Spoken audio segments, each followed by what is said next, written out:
Okay, good evening, everyone. I now call to order the regular monthly meeting of the Burlington Electric Commission held on the second Wednesday of the month at 5 p.m. here at 585 Pine Street in Burlington.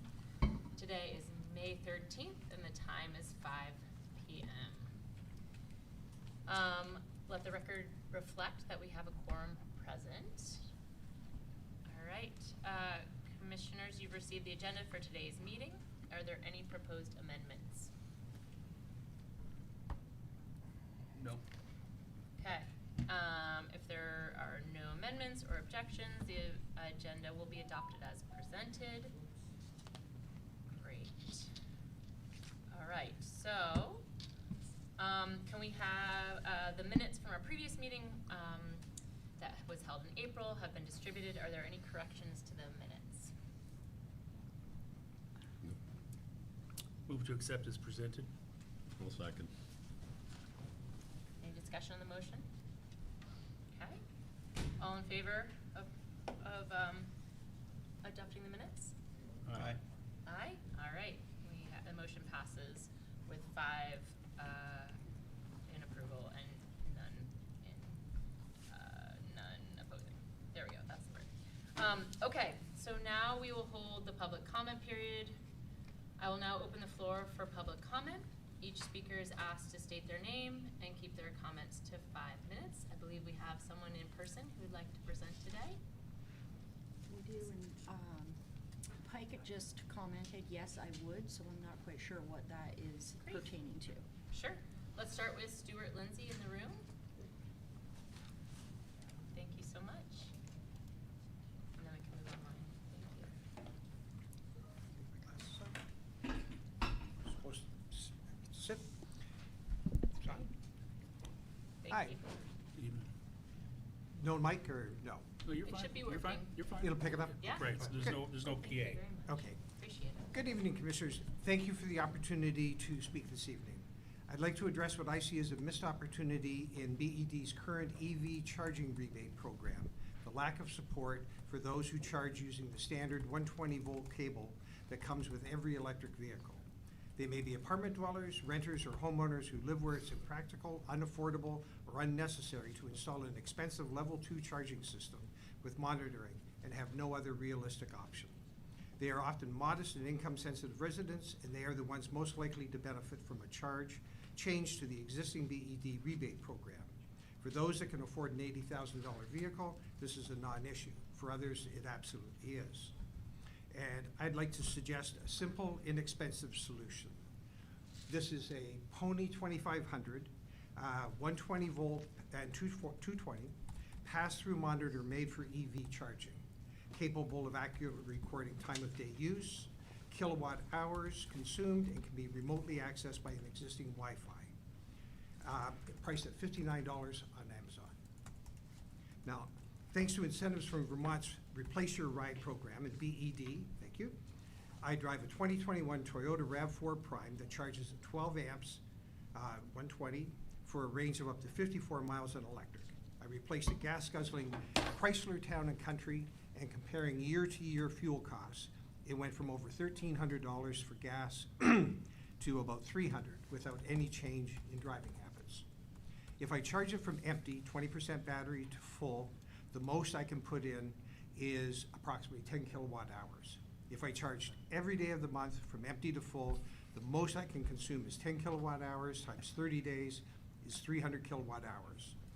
Doesn't make any financial or environmental sense for someone like me or many others to spend thousands to install a level 2 charger for drawing not much more power than a toaster to charge. An 8-cent kilowatt rebate, if charged under the current rebate conditions, would mean a maximum rebate of approximately $24. This may not sound like much, but for many households and for those on fixed income, that matters. More importantly, it would encourage people to consider a used plug-in hybrid and actually charge it instead of relying on gas, especially at today's current prices. If a vehicle owner applied for a charging rebate, a copy of their DMV registration would verify they actually own a PEV. The EV monitor would verify time of use and kilowatt hours consumed. One of the fastest growing segments of the EV market is plug-in hybrids. in order to democratize the EV revolution and increase EV hybrid adoption amongst all income owners, I encourage BED to explore the use of an inexpensive pass-through monitor and issue a variance or an experimental exemption to include a level 1 charging rebate. This is Vermont. We value practical, sensible solutions, and this is one of them. Thank you for your time and consideration. Thank you so much. Good. So, and I have some points, and you can pass this around if you like. Sure. What exactly does it do? It does everything that your bigger monitors would do. I'll start with you if you'd like to see it.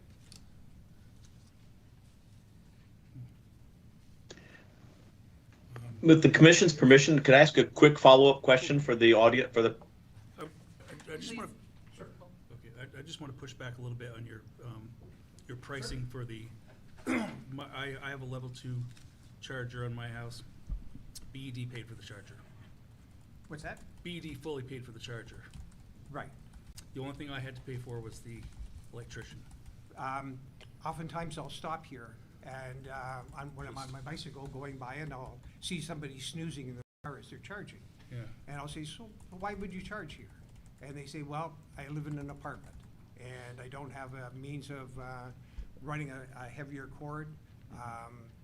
You know, they're not homeowners, they don't have that access. And for many people that are, I live just up the road, and I had somebody come in to look at just upgrading it for a 220 system, and I was looking at $2,000–3,000 out of my pocket. Not that I couldn't afford it, but at the same time, it's the philosophical view. I don't disagree with you at all. Right. And how many EVs do you see running around? And if you look at Drive Electric, they estimate that I think about 30% of PHEVs and EVs charge on 110. I And do. yet Well- everybody else gets the rebate, but not those that are on the bottom of the pyramid. Do we have time? Yeah. Do you have a follow-up question? I was just gonna say, like, so I did not have to upgrade my service because the chargers that BED uses, ChargePoint, have a variable amperage on them. So it could have cost me thousands of dollars to upgrade.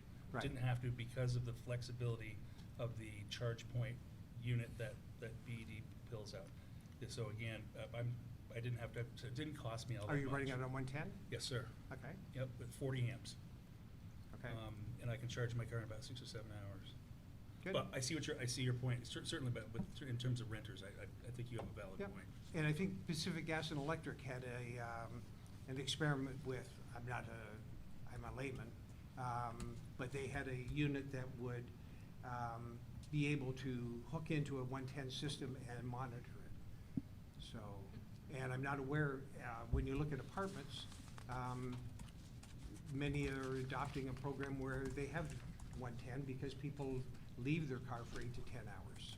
Okay, So we all have different situations, but I think for a lot of people struggling, that $24 would make a difference. So, I think we have one more follow-up question from Yep. James. yes, I'm sorry, my team does the rate designs and we've been looking for a viable 110 option. One of the questions though is there anything, and I can't see this device until I get a chance to look at it, is there anything that prevents somebody from plugging any other type of instrument into the device and getting the discounted rate for energy use? In other words, can you plug any 110 device into it, or to be limited to, does it have a car limitation of some factor, either form factor or functionality Right. limitation? if you want to run your power saw at 2 o'clock in the morning, it's going to tell you with time of use when you're using Our it. rate allows for use up to noon, so it's not just midnight type of use. So so the answer is yes, it could be used to bypass. Okay, so Right. that's just something we need to be aware of. It's not Yep. instantly a fatal flaw, but that's what we've been running across, is being able to prove that it's EV charging and not something else. And running So- a heater. Yep. Good point. And I guess if you're looking at something like a variance, it would be, you'd have to have somewhat of an honor system. Yeah, and the magnitude of the draw, as you describe it, is accurately not big enough to be sure it's not something else. Right. So, whereas when you're in level 2, we can identify that charging even amongst other loads. Mhm. So, thank you. Okay, thank you. comments. Okay. It's important to hear what people are thinking about and testing out, so thank you so much, we Right. appreciate it. So I had some pictures there, and you can see some examples of it. And if you needed to talk to the manufacturer and have it modified to your specifications, I'm sure that's the kind of thing that we do possible. Thank you very much. Good, thanks. Do we have your email address? We have, Okay. Perfect, okay, thanks. actually, I'm gonna pass this Yeah, right to you. thanks. Okay, we have somebody else in the room who would like to come talk at our public comment period. Would you like to come forward? I don't want to mispronounce your first name. Mr. Hussman?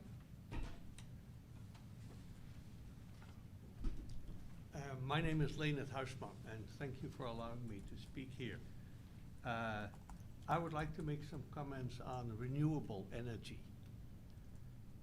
I've sent each one of you a one-page document, actually a two-page, but two-sided, with a more elaborate outline of the problem. And I apologize to Karen Springer, I forgot to send you one. It's okay. But I have some with me in case you want to see it. Burlington has chosen to meet its greenhouse gas emission goals by reducing the use of fossil fuels and replacing them by renewable energy sources. And this was a mistake. First, renewable does not imply that the source will in fact be renewed. And second, it does not imply that it will perform its main function, the reduction of greenhouse gas emissions. Burning wood, for example, is technically renewable, but actually renewable only if the landowners cooperate. And furthermore, it does not lead to reduction of greenhouse gases. BED has for years used a simple circular model of carbon dioxide coming from the atmosphere, being sequestered in the trees, and then re-emitted back into the atmosphere. I'm sure all of you have seen this graphical display. However, it's a grossly misleading graphic because it hides the time spent by the carbon in the trees and in the soil underneath the tree. When the carbon emitted in a particular harvest burning operation is finally absorbed back into the trees, many more harvest burning operations have been performed since that first one. And all their greenhouse gases are still in the air. What matters is the sum total of all those operations, not just the greenhouse gases emitted by the first one. All carbon dioxide emitted in these operations will eventually be reabsorbed by the trees. That's where BED's picture is in fact correct, but only once all harvesting, burning of trees have ceased altogether. The largest emitter of CO2 in Burlington is the McNeil Power Plant. In the last 6 years, the yearly emission in the transportation and thermal sectors combined, which is BED's main target for greenhouse gas reductions, were around 180,000 tons of CO2 per year. And the total reduction achieved in that period was only about 9,000 tons. By comparison, the yearly emissions by McNeil in that same period were well over 300,000 tons. And in fact, year-to-year variations just by itself in these emissions could be over 40,000 tons. Which means that this year, for example, depending on how often BED decides that McNeil has to be fired up, greenhouse gas emissions from McNeil could go, again, up by 40,000 tons, thereby completely dwarfing the savings of about 9,000 tons achieved in the last 6 years in transportation and thermal. So these are the facts. And I am not gonna propose a solution to how to handle these massive greenhouse gas emissions. What I do want to stress is that no rational decision about the future of McNeil can be made while continuing to ignore or even hide these facts. When deciding what energy sources to use to supply Burlington with heat and power, the city and BED need to take them into account. Thank you for listening to me. Thank you. Thank you.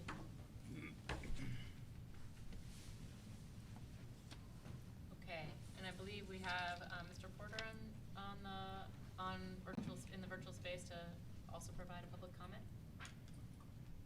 Yes, thank you. I'd like to thank the chair for earlier this year taking an initiative that wasn't just a rubber stamp of BED requests. However, the initiative to curtail public written comments was misdirected. So I'd like to suggest a few more productive proposals that the commission could take. The commission could propose BED build more clean energy assets. BED hasn't built anything new since 2015. How about a proposal reaffirming the 2019 Burlington City Council climate resolution that seeks zero carbon electricity by 2030? Green Mountain Power has a goal of 100% clean and renewable by 2030. The commission could adopt a similar proposal. Dumping money into a 42-year-old plant without any retirement plan or even a cost-benefit analysis of McNeil relative to other currently available sources. Analysis performed by an independent third party is fiscally irresponsible, even stupid. Approving a budget without knowing alternatives to McNeil does a disservice to the people whose interests you should be protecting. As Springer mentioned several months ago, issuing RFPs is easy and inexpensive. So how about a proposal to require an RFP for a cost-benefit analysis of McNeil? How about a proposal requiring a retirement plan before the budget is approved? How about a proposal directing BED's strategic direction, which I've seen no evidence that you've been working on, to address some of these issues? Thank you. Thank you for your comments. Is there any other comments? Okay. Great. Thank you all for speaking and bringing forth your ideas and your reflections. All right, next we have our monthly impact minute. Yes. Were you trying to speak? Yes. I think he also wanted Oh, to I'm speak. so sorry. Please. Whenever I am. Yes, I don't have it. Please Yeah, come okay. forward. Yeah, my problem is I have hearing aids that I barely hear. You know, I hear the loud ones. Commissioner Kenny speaks loud, Darren speaks loud. And so it's a problem. So I'm going to an NPA meeting. I'll try to be as brief as possible. I'm going to an NPA meeting after I speak. Okay. I hope to continue attending commission meetings if I can resolve the hearing issue or through Zoom. I'm not a big fan of that. Okay, first I'd like to make some simple thank yous. I want to thank, my first commission meeting was a couple years ago. Chris Burns told me where the room was. Thank you, Chris. I wish him luck in his future. Commissioner Moody was warm, welcoming, encouraged me to speak. I declined at the moment. I could hardly hear what you were saying. You know, public service, being a public servant is difficult, especially in these times. And to take time out of your other work schedule, you know, I admire you. I want to thank Lori Lemieux in Accenture and Elena for their professional correspondence with me through emails. It's important. I want to thank Darren for answering questions about quantified ventures months ago. I'm going to have future questions, and I'd like to bring back Alan Yandow. When he worked for Bob Young, he was a spokesperson. So I'm not sure if it makes sense for the general manager to be a spokesperson for Burlington Electric. Something the commission ought to take up. Maybe there is one now, but I think that kind of makes sense in this era that we're going through. Also I want to say that I'm with Third Act. They've taken a position as a ragtag bunch of elders, kind of social thing. Sometimes we talk business, and I've talked with Beth Sachs, Laura Sikoris, and Tom Husband, and they've all complimented you, Darren. I want you to say that. Now, I also want to say that you know what my position is on McNeil. And this is democracy at work. I oppose what BED does, but democracy gives me the opportunity to speak my mind. In closing, I want to thank Commissioner Voda for resolving an issue which I was going to bring up, which I don't have to now during the public hearing, so thank you. Okay, good luck, and I hope to attend in the future and fix my hearing problem or Zoom. Okay, take care. Thank you very much. Thank you. Appreciate it. Sorry. Nope. This is our monthly impact Rate. moment with Amber. We were going to cover a little bit of the work BED does in the legislature that Amber helps to lead for us, and it's super timely today because we had an important bill signed by the governor today that we've been working on and briefing you all about. So glad Amber could join us. I can start with that. I'm Amber Widmer. I'm the legislative and regulatory specialist, and wanted to share just a brief overview of the kind of work we've been doing, especially this time of year, from January to May when the legislature's in session.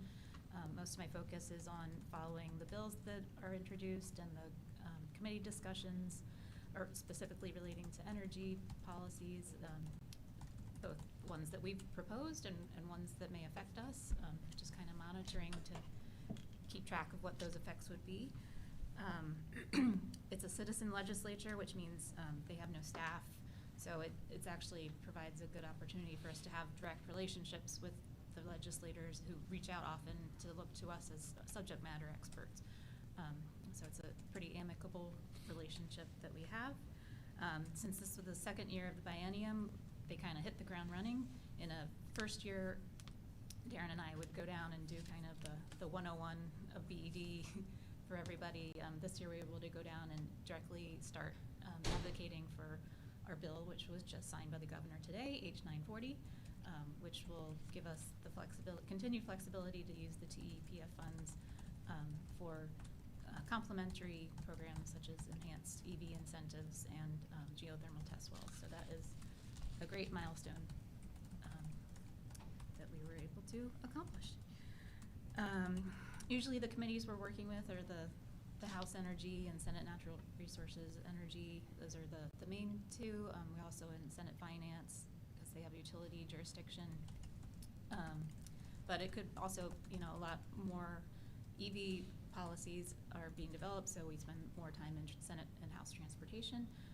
One of those bills that has been, the policy has been evolving over the past few years was the mileage-based user fee, which is not directly related to us, but because various legislators through the years have proposed involving BED in collecting those funds. Didn't go that direction, thankfully, because that would have not been the most equitable solution, because it wouldn't have captured all the EV drivers who don't have level 2 chargers. But that one's well on its way, and EV drivers will be contributing to the infrastructure fund through an annual payment based on their odometer when they do their registration. So it looks like it's going through. When we're not down there advocating for a particular bill, like I mentioned, we'll be monitoring anything that could have potential impacts, or even if it doesn't at the time, just making sure that it stays that way. One example of that is there's a data center bill. There's also a data privacy bill, which currently excludes government entities, but making sure, again, that nothing is changing with that. Let's see. So this was kind of not a really intensive year for energy policy. In past years, like for instance, when the res was updated, we'd be down there frequently watching very closely, in lockstep with the other utility stakeholders and, making sure that everyone was on the same page. This year, there's... Do you want to just share what the RES stands for? Oh, sorry about that. Renewable Energy Standard. It was first put into effect in 2017, and year before last, it was first time it had been significantly revisited by the legislature, and we were able to, nobody got everything they wanted, but most of the people came together to form kind of an unprecedented alliance of environmentalists and utilities to make sure people got the best deal they were able to get. So that was kind of a unprecedented accomplishment. We always live in acronym land a little bit. So. Yeah. Just a quick rundown of some of the energy bills that are still in play, other than our H940 that was signed today. There's a bill that further specifies what defines a plant that's a single plant as opposed to one that's next to each other that could get lumped in. I already mentioned the data center, data privacy. There's a portable solar bill which specifies the terms under which people can buy plug-in solar panels, specifying that they don't need a CPG, no PUC review, utilities don't need to know about it, but it includes some safeguards, electrical engineering safeguards to make sure that it's not negatively impacting the grid. There's also there's a few bills, even though I counted there were 40 bills that I emailed staff about this year that were initially introduced that could have some impact on the utilities. Only like maybe a quarter of those were actually taken off the wall to get discussed, and of those, even fewer actually made it out of committee, and then another hurdle is to get across for crossover. So there's a few that have kind of stalled out. One is utility disconnections. There was a proposal to add language for extreme heat when you were not able to disconnect during extreme heat. May or may not keep going. For now, it's been put on hold. There's another one that was initially proposed for water utility districts to allow for them to install AMI infrastructure and collect a fee for people who opt out from that. Would have the unintended benefit for the DUs who were previously not able to collect a fee for making it consistent so that we could do that as well. Unfortunately, it seems like it's stalled for now. And I think that's a pretty fast overview of what we've been looking at this year. Anyone have any questions? Thank you. I actually did have a question. The plug-in solar bill, is that, you said that one's not shelved, that's still live? That's still live. Do you happen to know the number of it? Yes, S202. And actually, while it was visiting in the House, it grew, and they added another bill, which was appliance efficiency standards, which basically just provides a backstop that if the federal government were to remove the baseline federal appliance standards, Vermont would adopt those automatically. Given testimony on this in the past, so yes, that's great. Okay, thank you. That's really helpful. Appreciate that. Any other questions? Thank you so much. Really appreciate it. All your hard work. Thank you. Great. Okay, next we have the Commissioner's Corner, a time for any commissioners to make a comment, raise a question, something they've been thinking about coming into the meeting. Any other reflections? Do you have any commissioners who have any thoughts for today they want to share? I do not. Okay. Later. Great. Yeah. Appreciate that. Okay. Hearing none, we will move on to our GM update. Great. I did just want to mention, related to Stu's comments, that we had investigated for a period of time some level 1 chargers that were themselves not a smart plug, but essentially a Wi-Fi enabled level 1, and we even tested some of them here, and we hadn't been able to find one, to our great frustration, that was accurate enough with the data transmittal and the metering. So we are interested in this issue. I'm an EV driver now, but I was a plug-in hybrid driver, and I hear you on the 110, and we have a plug-in hybrid in our family as well. And definitely, you don't always need a level 2 when you have a plug-in hybrid. You can charge overnight with a 110. So You can still get the rebate on the vehicle, but the residential EV charging discount is not currently available for level 1. So we'll follow up. I've got your information. We appreciate it. Would you like to borrow that little unit?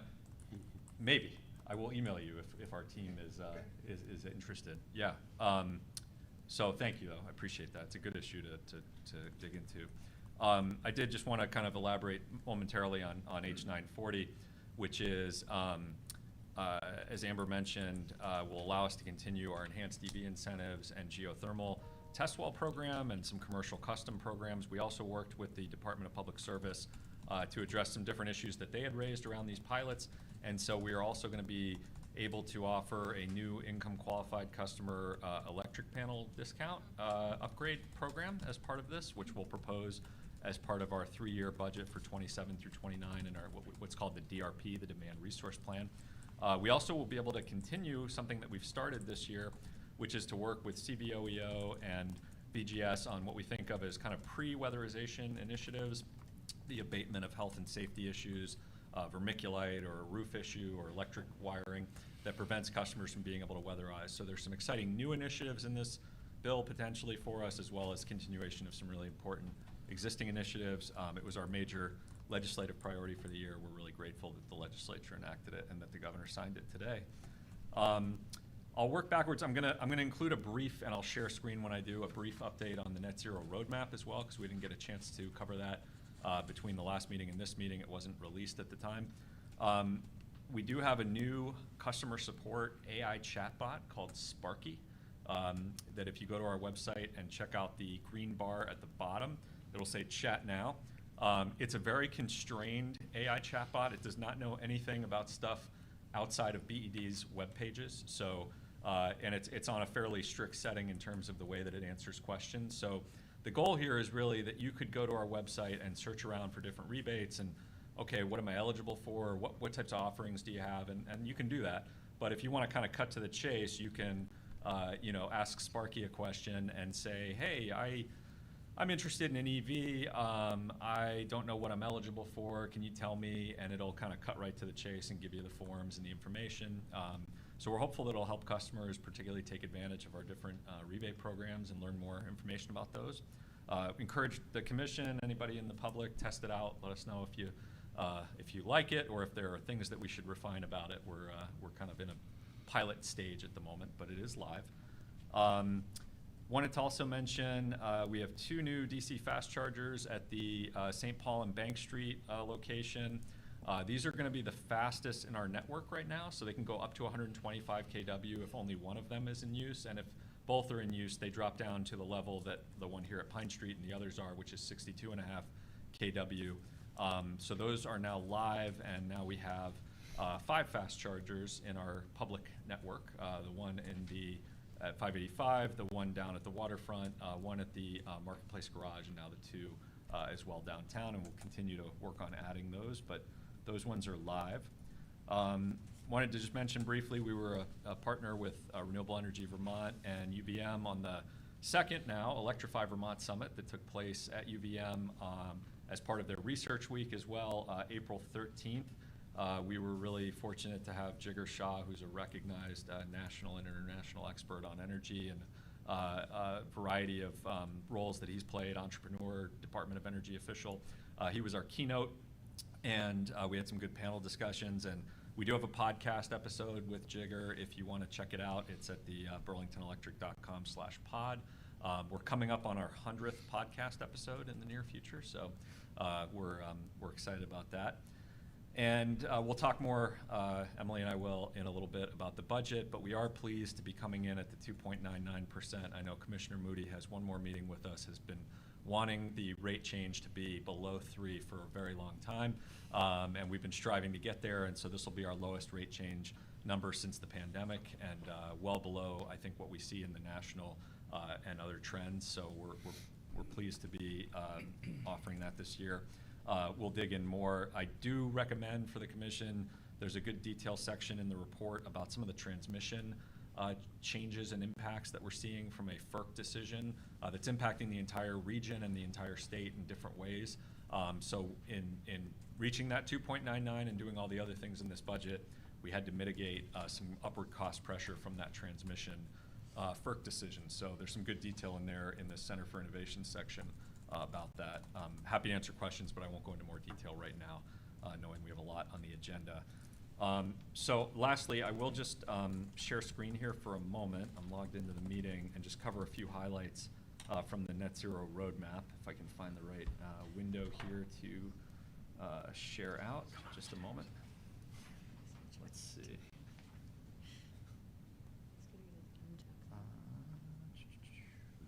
Only got 39 windows open. Do you want James to ask this question while you're? He has a question for me? Just a comment, the gentleman who spoke earlier on the level 1 charging, he might find the discussion, if he's staying, about the public community EV charging, the neighborhood charging, interesting too. Thank you, James. And now I think I believe I found the right window. Let me see here. Yes, okay. So I'm not going to run through all the slides. They are available on our website at burlingtonelectric.com/NZE. And we did present these at City Council as well. So a few of the key highlights from the 2025 report, and I'll get off of the text here and I'll scroll down to the charts because they'll be a little more clear. So we saw a bit of a... Can you zoom in, please? Yes. Just a moment. Thank you. Let's see if I can get that a little more centered. Okay. We saw a little bit of a mixed picture in 2025 between the thermal sector and the ground transportation sector. So in the thermal sector, we for the first time have weather normalized data. So that's showing here where it says WN, and it's the line that's at the top. That's a little more of a steady line. So that's taking out the weather variability and looking at the trend based on a more kind of a steady trajectory. The line below it that's more variable is the actuals, and those do reflect the weather. And in 2025, we had a colder winter than we did in 24 or 23 on a heating degree day basis. So as expected, our natural gas use went up from 23 and 24 into 25. So in the residential sector, the impact was a little more significant. We're still at an 11.7% reduction from the 2018 baseline, but as you can see, last year we had a much more significant reduction level in the residential sector. In the commercial sector, we have a 17.4% reduction from the 2018 baseline, but as you can see, there was a bit of a blip upwards there as well. So I should mention, because this also came up a little bit in public comments, so I'll dive in for a moment. The Net Zero Energy Roadmap does not catalog all transportation emissions in Burlington. What we track is actually the usage by Burlington Electric customers, essentially our customers, whether they're driving in the city or outside of the city. There's a whole other category of transportation emissions that we think of as secondary transportation, people who are driving into the city from various places and putting miles traveled on their vehicles. We don't count those. They are part of Vermont's emissions portfolio, essentially, but we didn't have a good way to track those, and also we don't have as much impact. We have some impact, but not a huge amount of impact on that compared to our own customers, where we can offer incentives and programs and where our land use and other things can have a major impact. So our Net Zero Energy Roadmap, I think we heard maybe during public comment something about 180,000 tons. We actually started at 215,000 tons of emissions back in 2018. That was the baseline. We're down now to 176,000 tons emissions on an annual basis, which, as you'll see a little later on, represents a 17.8% reduction since we started tracking in 2018. But I wanted to be clear that the emissions that are tracked here are not all of the transportation emissions in the city. I think a more apt comparison would be to look statewide, also because we think about McNeil, we only own half of McNeil, we only get half of the power. So if you look at the stack emissions for the facility, which I would argue is not necessarily the way that they are categorized at the state level from an emissions inventory standpoint, but even if you take those, only half of those would be attributable for Burlington if you were to count it that way. And at the state level, we have an inventory that is about 8 million metric tons of CO2 annually, based on the latest inventory, which was 2022 data. Between 70 and 80% annually, depending on the year, of the Vermont emissions inventory is from the transportation and the heating and thermal sectors. So you're talking about, potentially upwards of 5 million metric tons of emissions compared to what McNeil might do at the stack is 300 to 400,000, as you heard. We're attributable for half of that. I would argue there are some downstream benefits carbon-wise that aren't accounted for there, but to fully contextualize that. So natural gas consumption ends up being a bigger portion of the total kind of roadmap tracking emissions in Burlington because we don't track the full gamut of transportation emissions. So as you can see here again, commercial down 17.4. The exciting piece, I'll jump to the next slide here, that I saw in the 2025 data was actually on the ground transportation sector.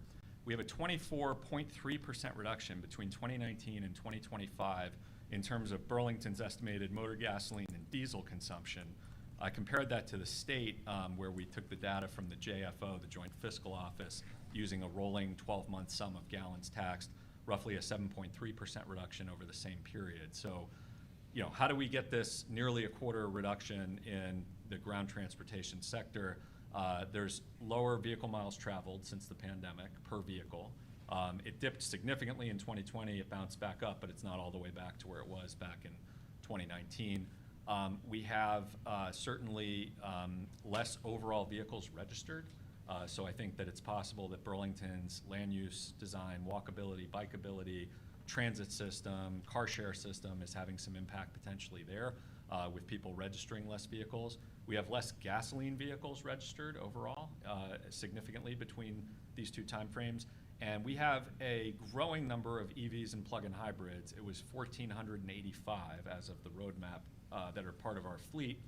That's a little over 6% of the total fleet in Burlington being plug-in or electric. So it's growing, though, exponentially in a way. It's over, I think it's a 521% increase from the original number that we started tracking 2018, 2019 to today. So it's a small base, but it's growing really significantly.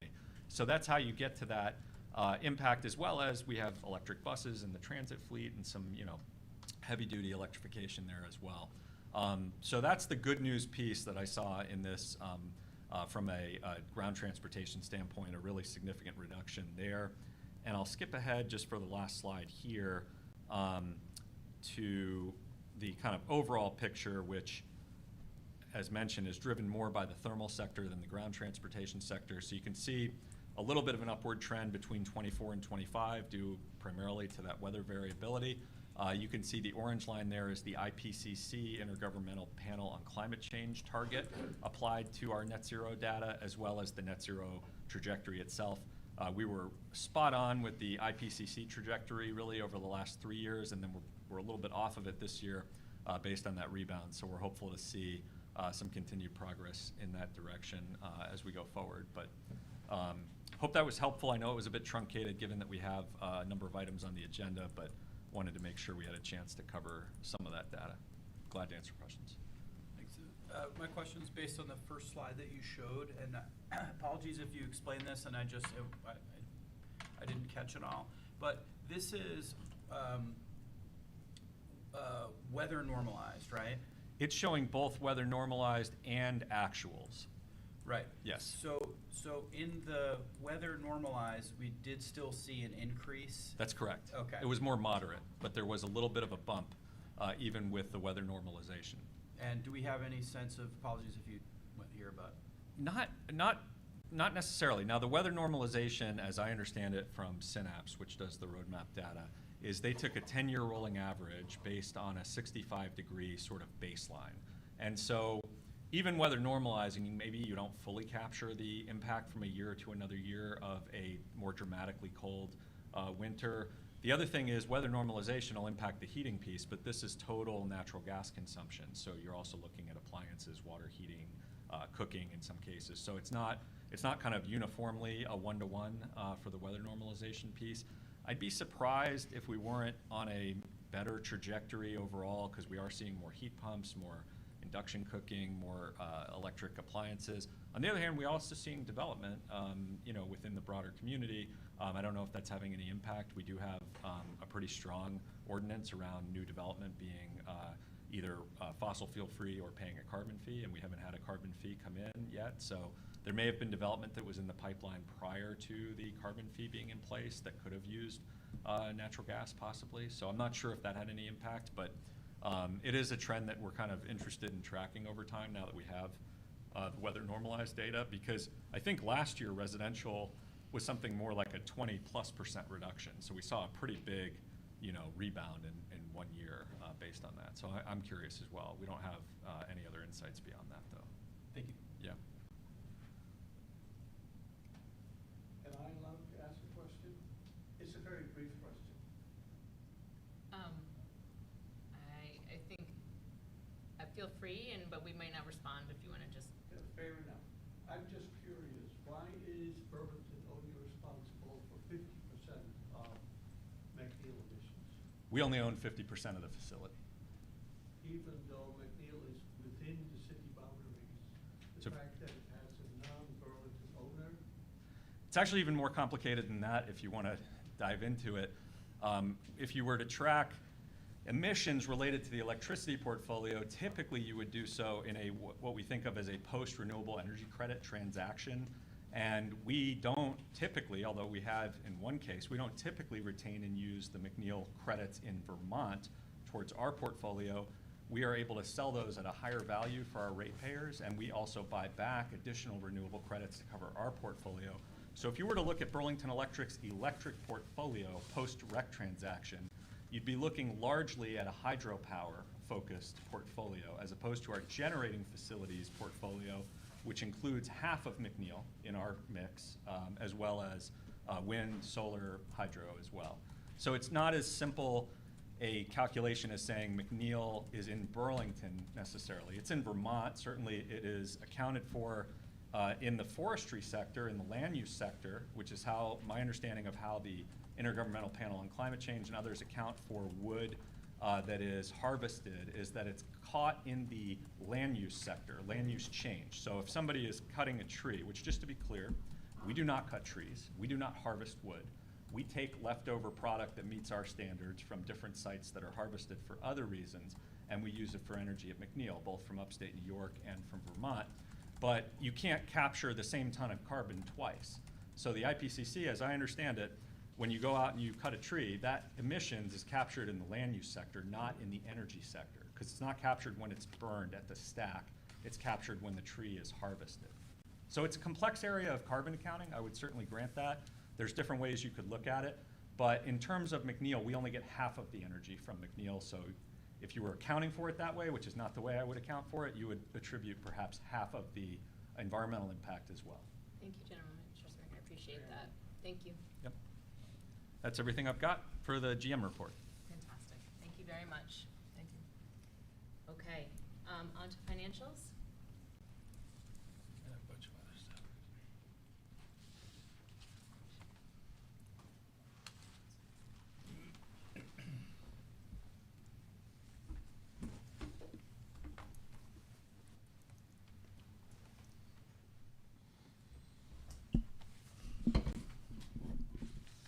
Good evening. Let me just get to my right page.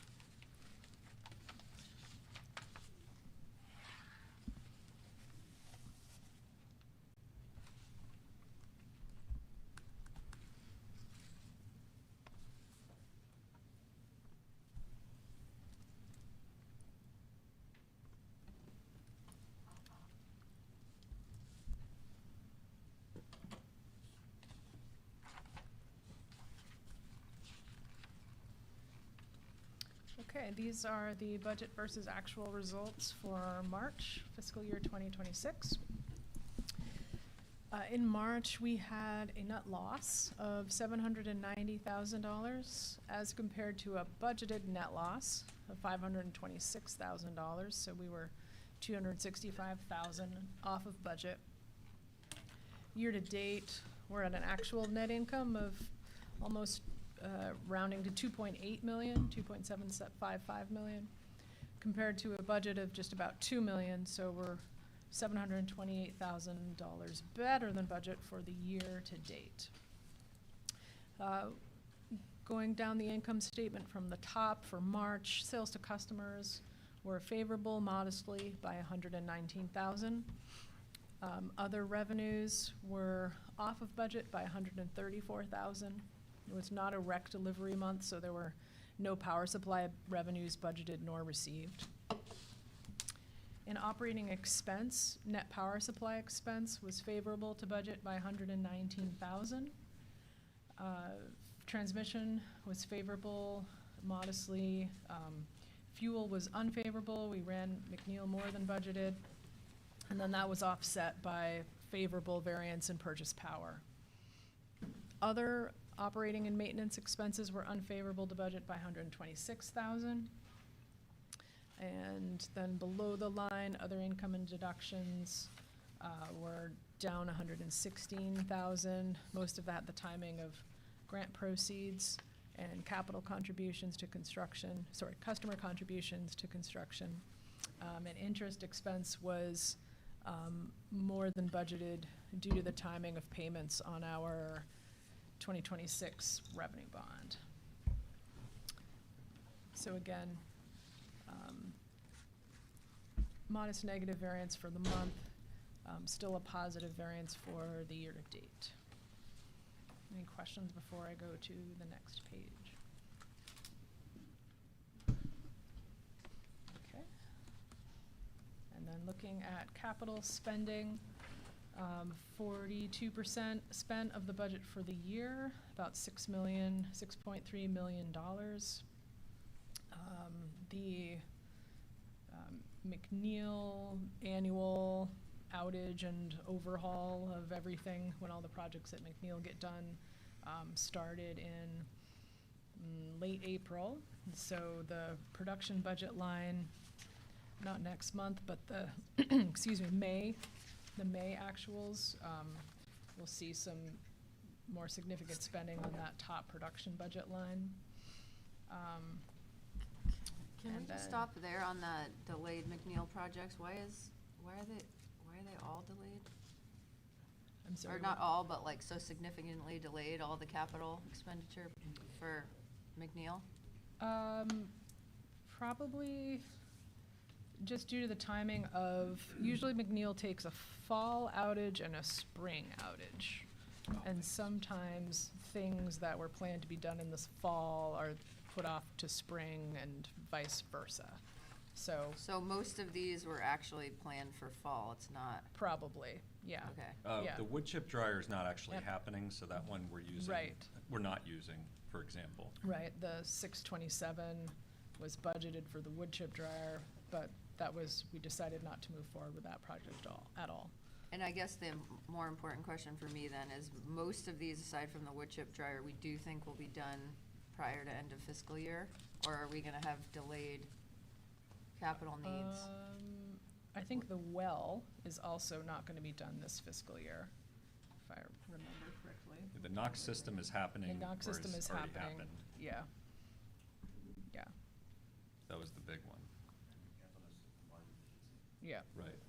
So the outage is happening right now at McNeil, so some of these items that you're seeing as timing have literally just happened over the last week or so. So you Okay. will see I don't know if it won't be in the next budget report, but it'll be in the The following one. following, For yeah. May financials, Mhm. you'll see a chunk of that move. But Mhm. we also kind of over budgeted for capital in fiscal '26 purposefully, knowing we wouldn't get to all the projects, but we wanted to be prepared in case we were able to advance them. But we have a more conservative capital budget for '27. Yeah, and that was a little bit of my concern, is just making sure we're not delaying things that were then into a tightening fiscal situation. Yeah. Okay, great. But Thanks. sorry, just for clarification, you said the wood chip dryer is done and then the other big, The dryer's not happening. actually advancing. oh, sorry. Yeah, we did some That's it. studies on it, but it didn't yield a very positive result. You may recall in the Valerity study, it was very, very limited impact. The NOx catalyst and replacement is a bigger project. That has happened. We have this is for the RSCR, which does the NOx emissions reduction at McNeil, and we pulled out very kind of clogged heat sink material and have replaced it as well as a catalyst. So Which was that's- not a project budgeted, right? Well, the so- system catalyst was in there, but. Yes, but the yeah. heat sink replacement was not. Heat sink was in the McNeil budget that you all approved. Right. It wasn't originally a In capital item in this FY26. budget. Yeah. But yes, so it has happened, is the good news. And if you recall, we were running mostly at 45 megawatts for a period of time. This will enable us to go back to full production. Right, I guess to address Commissioner Kenny's question, like, some projects here have been canceled or postponed, but then they've been replaced by other projects that the plant team determined were more important to do, such as the heat sink replacement, so. So to that end, just as a follow-on, does that mitigate any impacts to operating budget with labor moving from capital to operating? Not if they're, a lot of those projects in particular involve the use of outside contractors. You know, it's fairly specialized work, so our teams do help, but not to the same extent as a distribution project, which is more, you know, almost exclusively done with internal labor. Got it. And now that we're, this is 3/4 through fiscal year, it's 3/4 done, right? Through this report. Based on what it's looking like for capital spend, do you anticipate that being an issue with, I mean, it seems like that's, as we've discussed in past, that's the risk of capital budgets, is when stuff gets over-allocated to, labor gets over-allocated to capital and then has to get absorbed in operating. Do you see that, is that something we should expect to see as we sort of finish the year? That's in a significant way. I understand that's the reality of operating and that, you know, it's not you can't predict the future, so. Yeah, I think we'll probably spend $2 to $3 million more in capital, and we'll land at maybe $9 million by June 30. I think in terms of the uncapitalized labor, it's been affecting us kind of month by month throughout the year. Okay. So I don't think it's the case that it's all gonna get sort of piled up and whammy us in June, because the projects have been budgeted throughout the year, so. So to clarify, the impact's already happened, basically, and you're more steady state now with the capital projects, that you probably have less of an impact in the expense budget now. Is that a fair statement? Since you're not doing more of the capital projects? Let me restate that better. Thank you. I think, Sorry, I didn't follow. I think I got it. Like, so Yeah, we've seen the try. impacts so far in the year. We're actually doing more capital right now than we were kind of for the prior portion of the year, because we have distribution projects going, we have the McNeil outage going, so I think you're surmising that, like, the Lower impact impact is here gonna on be out. potentially even Yeah. mitigated to some extent. Yeah, and as we've already those- absorbed the impact through the year because I know, I got you. we weren't Yes. working capital projects. Yeah, okay. Thank you, Doug. Yeah.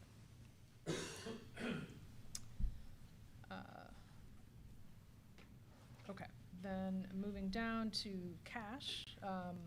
As of March 31st, we had about $14.5 million in operating cash. That's favorable to where we had budgeted to be by about 1.1 million. And then, whoops, sorry about that. Sorry. Credit rating metrics for the 12 months previous rolling average, 4.88 debt service coverage, adjusted debt service coverage 1.26, and 147 days cash on hand, including the line of credit. Happy to take any further questions. Just a question on the cash. I mean, it was more through looking at the budget proposal, but just from my understanding, I know we have the latest revenue bond that was passed. I know we put $3 million in, correct? If I got that number right. We've transferred over from the latest revenue bond, correct? Are you thinking of the You're GO thinking of the bond? general obligation bond? Okay, sorry, general obligation, okay. So let me rephrase the question then. For the revenue bond, how much has been spent and how much is still left? The latest revenue bond. Oh.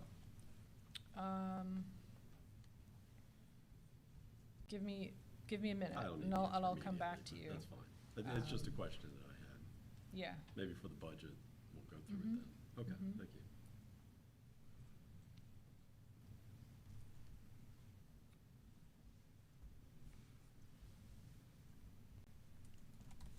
I can look while, if you Or want it to sounds move like on. maybe you can bucket it with the budget conversation. I would Yeah. say, just Yeah. let's do it with the budget. Yeah, Okay. don't worry. Anything further on financial Yeah, review? yeah. Okay. Great. Shall we move into the line of credit extension discussion? Sure. And this is really more of a point of information for the commission to let you know that we are working with M&T Bank to extend our $10 million line of credit for another 2 years. The current maturity on the line is about a year from now, June 24th, 2027. This would extend from 2026 for another 2 years, so the new maturity would be June 24th, 2028.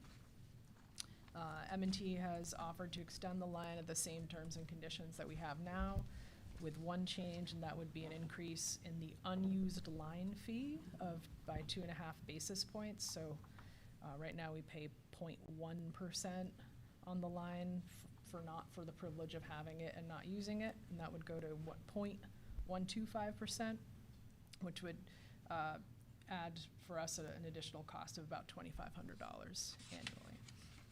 The agreement allows the city's chief administrative officer to renew the line, so there's not a requirement for commission approval, but wanted to let you know that we're taking action to extend it.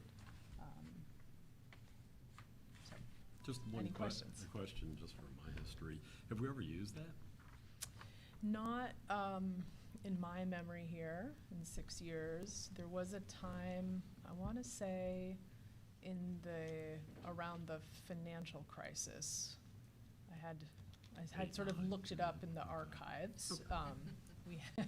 We have had to tap it, but it's been quite some time. Okay. Thank Yeah. you. So how is this any different from how we roll this thing over from year to year? How is this action any different from? Other years or other years? It's not. I don't think it is. Okay. Yeah. It's just routine Yeah. at this point. We used to, previously with our key bank agreement, I wanna say it was a 3-year term on the line of credit, and we would, go, and then every 3 years we would renew. This agreement with M&T, our bond counsel helped us structure it such that it's got this evergreen renewal provision, and so that you never get less than 1 year left on the term. So every year we have the opportunity to ask M&T, just tell them, hey, we would like to renew for 2 more years. So we always have at least 1 year left, if that makes sense. So that the mechanics of the renewal are slightly different than it used to be, but the goal is the same, which is to maintain the line, and it's, Moody's has not formally included it on our scorecard for our credit rating, but the Moody's guidelines for which lines are eligible include that there must be at least a year left on the line for them to consider counting it, so. And that's what precipitated this minor adjustment in Yeah, the structure. that was of the thinking, Yep. changing the structure. Got it. Mhm. Thank you. Yeah. Okay. Moving on to fiscal year 2027 general obligation borrowing, discussion and vote. Great, thank you. So this is another annual item typically. The city charter allows the city to issue up to $3 million annually in general obligation bonds for capital improvements to the electric plant, contingent on the Electric Commission's approval. And then once the commission approves, the electric department's $3 million portion of the GO bond is included in the city's annual GO bond issuance for other city needs. This usually occurs in the fall. And we have assumed issuance of this borrowing in the FY27 budget. So we're seeking your approval tonight. Anyone who wants to make a motion? Sure. I'll make a motion.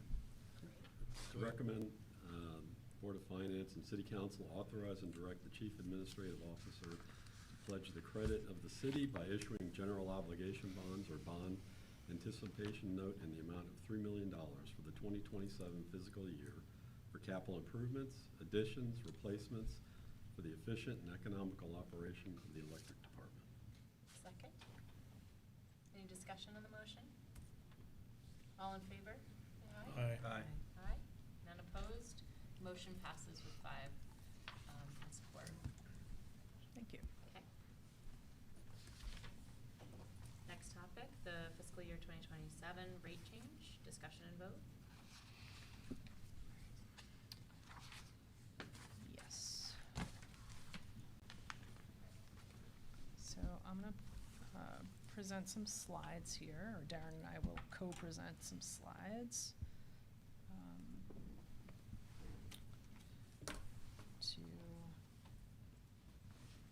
Should we start from the top of the budget, or we could jump to the middle and do the rate and then Yeah, the budget, or? Seems like it makes sense to start with the budget in terms of presentation. I know on the agenda, it goes rate change and then budget, but if it's, the commission doesn't mind, we might do the presentation from that order, and you can take the motions in the order they are on the agenda, if that's okay. I see full support. Okay, thank you. Oh, whoops, it would help if I shared my screen. Just a minute.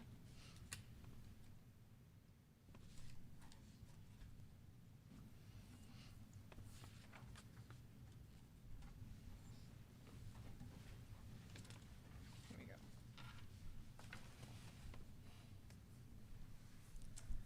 Do you want to start? Sure. All right, so the FY27 budget proposal before the commission tonight, high level operating expenses for this year's budget are only 2.5% higher than FY26. The department has not added any new positions, and we have assumed vacancy savings in certain positions to keep those operating expenses, the increase, as low as possible. As we've discussed before, flat sales, KWH sales, continues to prevent a challenge, particularly a challenge for holding future rate increases to the level we're proposing tonight, which is 2.99%, the lowest increase we've brought forward since the pandemic. Additional strategic electrification and new development projects in the city could help. As we've also discussed, transmission costs remain a significant driver that's outside of our control. And despite headwinds at the federal level, BED continues to offer our customers some of the best incentives available for EVs and electrification technologies, and this budget continues to support that priority.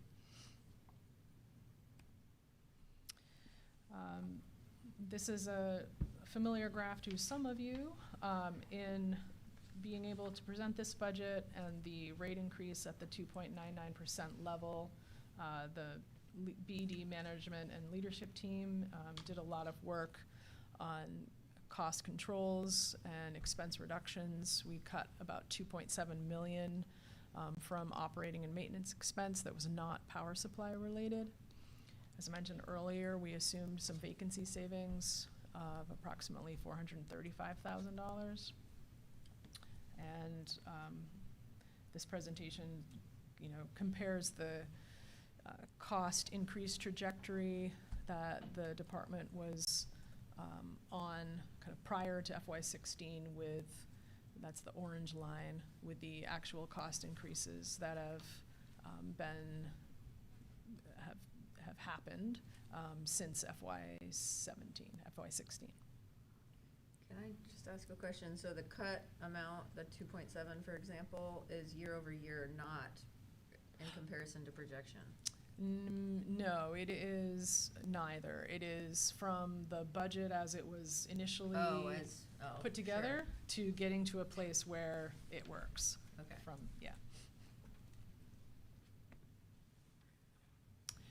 Then operating revenues, total operating revenues are up 1.5% from 26 to 27. You can see that sales to customers are 4.9%. Rec revenues are down 8%. That's due to volume availability, not rec prices, which are strong. Miscellaneous revenues is that's down significantly, primarily because the the efficiency utility budget is down. And that the sales to customers revenues and assume the 2.99% rate increase beginning September 1st. Then moving to operating expense. I won't go through every line here, but significantly, the purchase power line is assuming a replacement renewable energy contract for the expiration of the Sheffield wind contract. Hancock. Sorry, the Hancock wind contract this December. And that's been modeled at, levelized energy forwards over the next 10 years at the price that the energy forwards are at the time. Wait, can we say that one more time? So we took the energy forward, the forward prices, and we levelized the curve essentially out for 10 years to, which is one potential structure for a contract one could end up with. It's not necessarily the only structure, but it was a thing to model, to have in the budget, to have a placeholder, because we didn't have a contract signed and in place at the time we had to prepare this and submit it to you. So there is a significant assumption within purchase power. We think it's a reasonable assumption based on the information we had at the time. But for the rest of purchase power, the policy and planning team is modeling, okay, Sheffield wind, what will the production be? What's the contract price, right? What are the recs from that asset? So they're modeling in detail each resource. But since, as we'll get to later, there's a gap in the portfolio right now, we had to make some assumptions about how that gap would be filled, at what price, and what rec value would we receive associated with it. Okay. And can you help me understand the purchase, how increased oil pricing ties in? Because I know we had a lot higher above budget ISO New England purchases in this current fiscal year. And so how are we thinking about that in terms of how that impacts us? I know we can't anticipate whether it's going to be colder or not. Mm-hmm. But I'm just wondering how you're modeling that in purchase power. I think in So some two- sense, we might get into that Yeah. during the executive session later Okay. on. Well, actually, I can answer Darren, some that of part it will too. be before, the executive session. So we will show you how the energy prices for purchasing energy for calendar 27 have changed since what's happened in the Gulf, and you'll see it. So we'll be showing that as part of our discussion of the replacement contracts, if that's helpful. Okay, But but I we would still say- think overall it'll be down year over year. Purchase No, power. it's not down. The energy prices are not down, but in this budget, Budget is purchase down. power is down from the prior Correct. year, yes. And I would say in general, where energy prices impact us are, particularly the price of oil, are in the price we pay per ton of wood. Because I think as we discussed in the last meeting, part of the wood contracts includes a diesel fuel adjuster. Okay, so that's one impact. And then the other impact is if the fossil fuel markets, right, if prices increase there, then it depends on whether we are short or long, needing to buy or have excess energy to sell. And high and low prices can impact you, right, depending on what position you are in at what time of the year. That makes sense. So if we have extra energy in the winter and the winter energy prices are high, that is good for BED's financials. Sure. All right, if we are needing to purchase energy and prices are high, that is not good for our financials. Okay. But those are, in general, that's where, in the budget, those were the big impacts usually fall.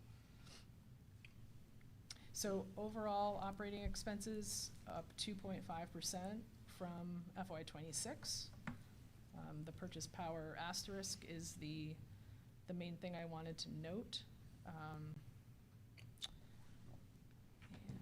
let's see, I'll move on now to non-operating income and other deductions.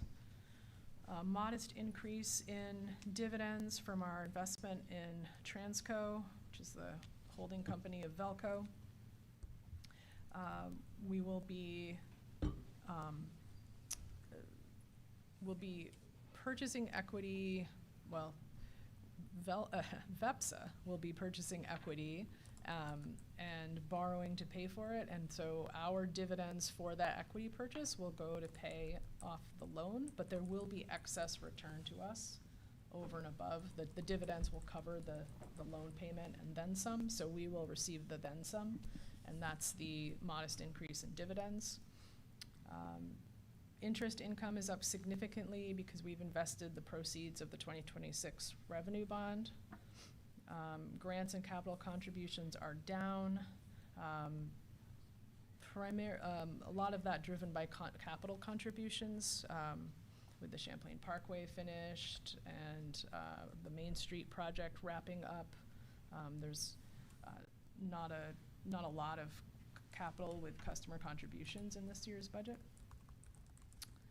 And then our interest expense is also up because of the new bond. Then looking at the capital budget, the sources of funding are the $3 million general obligation bond and about 8 million, just under 8 million from the new revenue bond. And then the pie chart on the right shows the distribution of the capital budget around the different types of plant distributions. The green pie piece, just over 50%. Generation or plants are the production pie piece in the upper right, 27%. The purple general slice in the upper left includes vehicles and IT and buildings and facilities.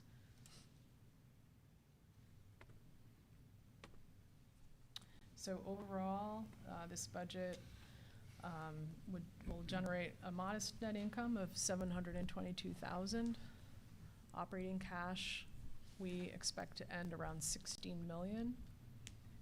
That would result in 149 days cash on hand, including the line of credit. And the debt service coverage ratio is expected to be 3.93. The adjusted debt service coverage ratio, 1.14. I think that's the last And slide why I is had that here. so much lower? Which? The 1.14? Um, Hasn't our target been 1.25? Or 1.2, yeah. It's lower because the operating loss is lower. Right. Yeah. It's actually almost identical to what we budgeted for in '26, and we've last 5 years, we've pretty typically exceeded what we've budgeted for in terms of our actuals. So it's actually not that different than what we had in the budget for last year.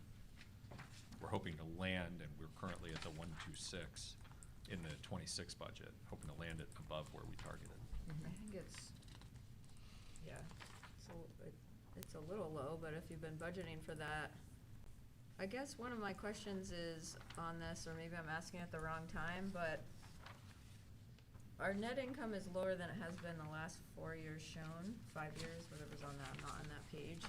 So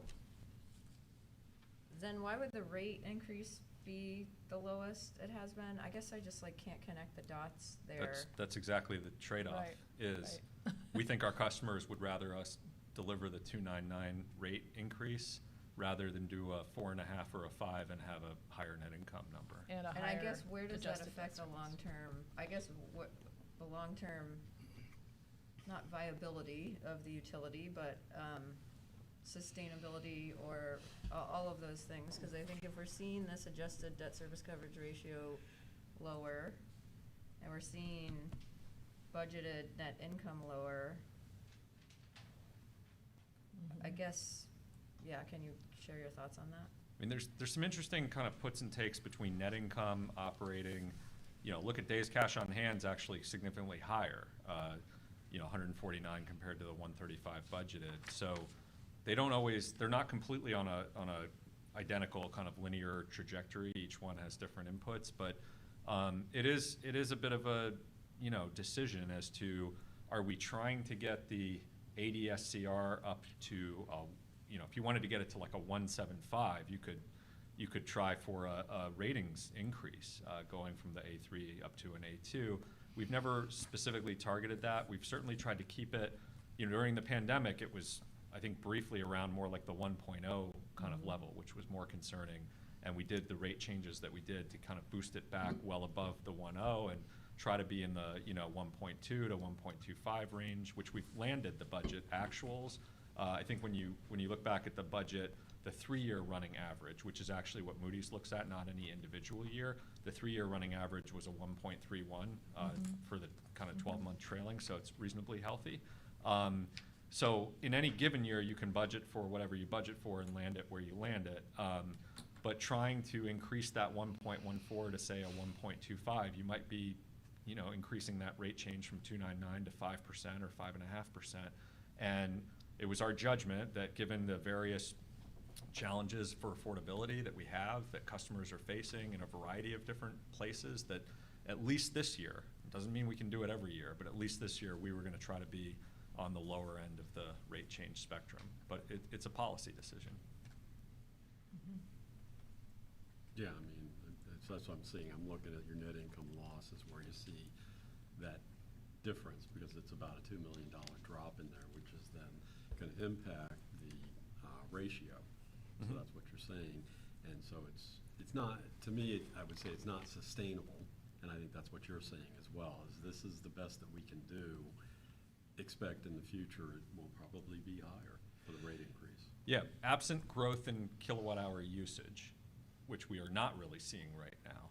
If you assume, say you assume steady kilowatt hour usage, but your healthcare, your labor, your infrastructure, your inflation, all the different things, your cost for power, whatever they might be, going up, all things equal, that's going to put pressure on rates. So, yeah, we want to be, thank you for asking, because we do want to be very, very clear, and we will get into the rate slides in a moment.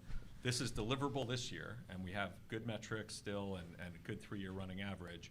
Absent some growth in sales at a level that starts to come out of the variability of noise and shows some trend, there will probably be higher upward pressure next year, all things being considered, than there would be you know, the ability to keep at a 2.99 for kind of the foreseeable future. So we've been targeting to get here. We think we can do it this year. Whether we can do it in the future is very much an open question. Yeah.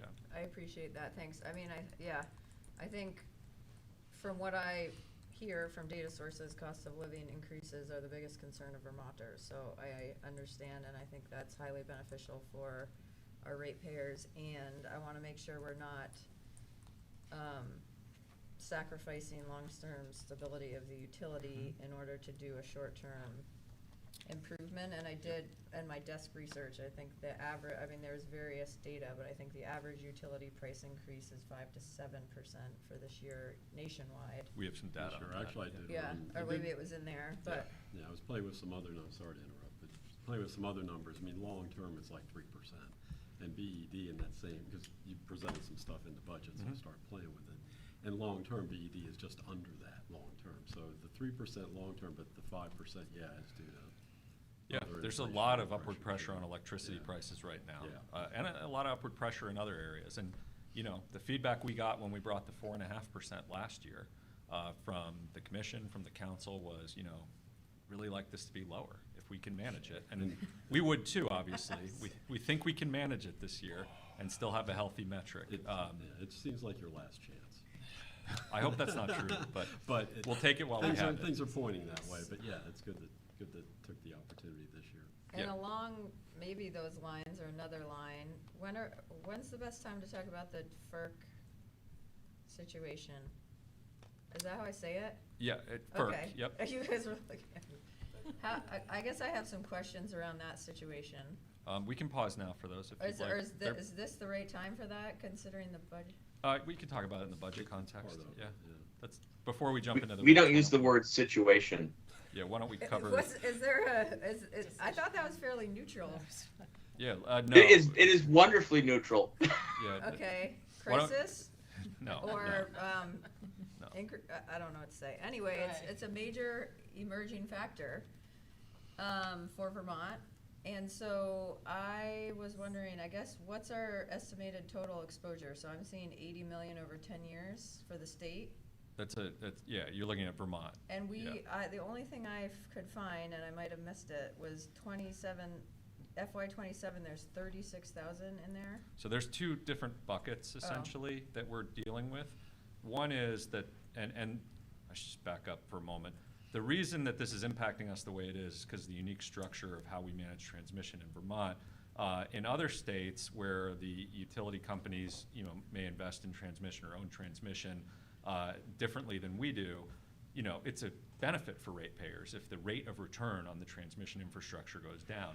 In Vermont, because we have all of the utilities and therefore all of the utility customers are sort of own the transmission through Velco, having a rate of return that's higher benefits us because on the regional arbitrage, essentially, Vermont is getting back more value than it's paid in over a period of time.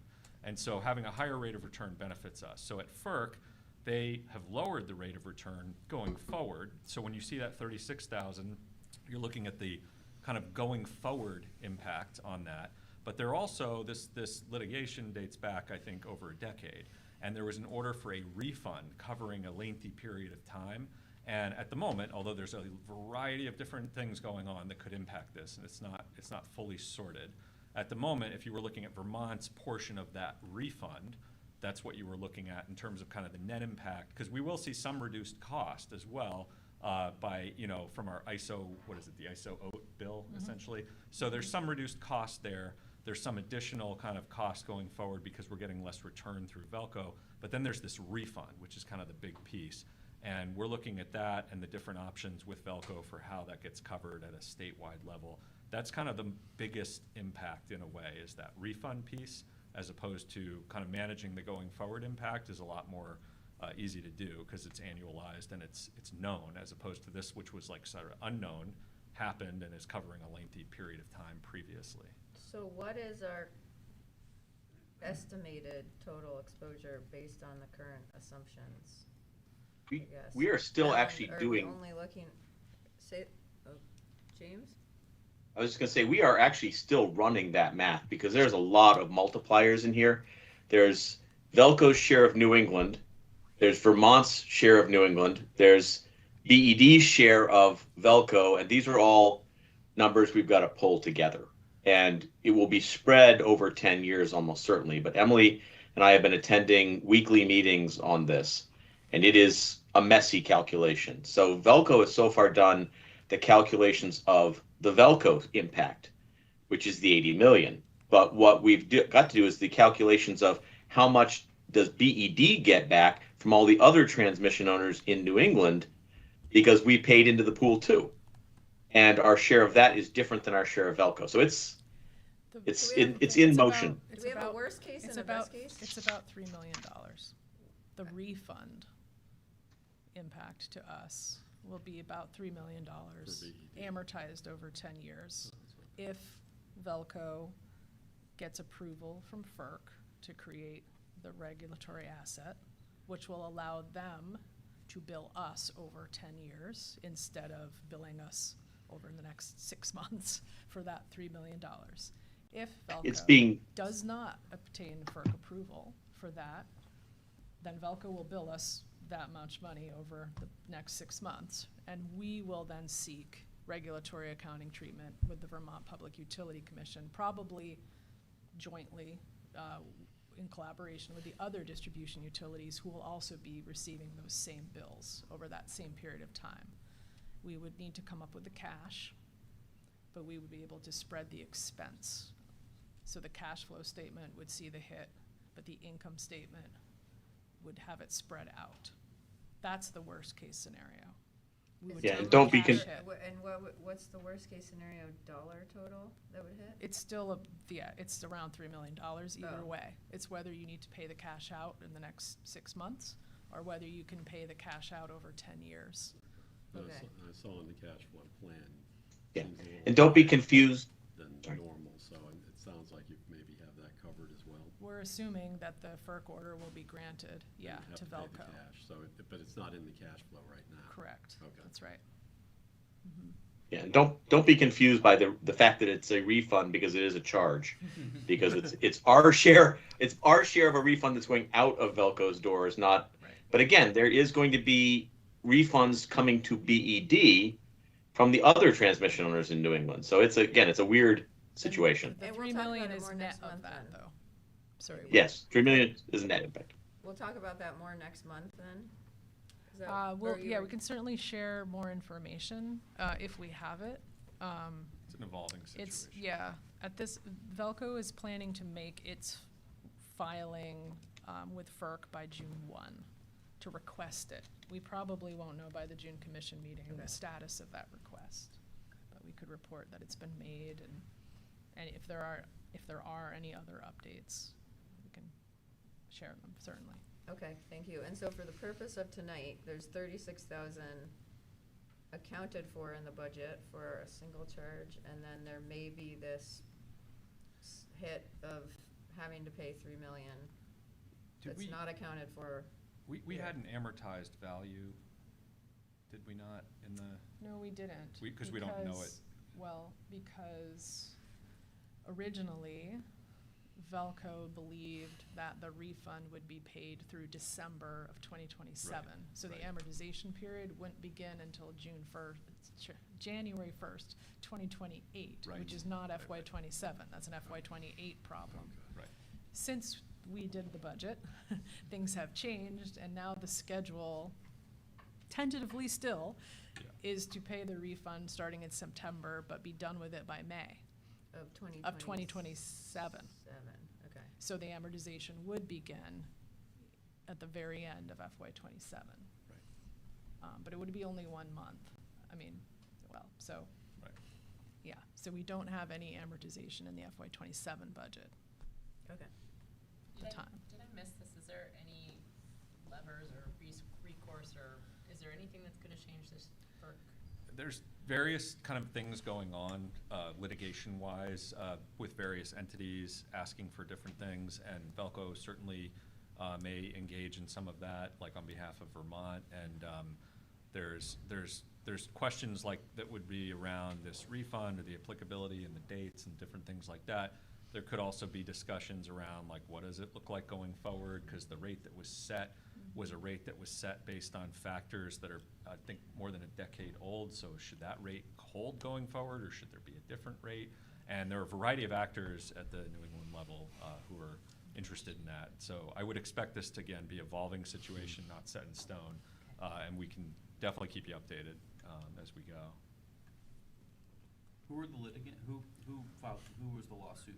So essentially, it was the state kind of ratepayer advocates, departments, different folks advocating for a lower rate of return against the utility transmission owners who wanted to keep the rate of return that they had. And again, normal situation, that would be good news from a ratepayer standpoint, but because of our structure where we actually own and operate transmission and receive a favorable benefit from it in Vermont, it has a reversed impact for Vermont than it would in the other states. Yeah. Okay, anything, do you have anything more to communicate on the budget? We do have a couple more budget slides. Okay, great. And then we can switch to rate case.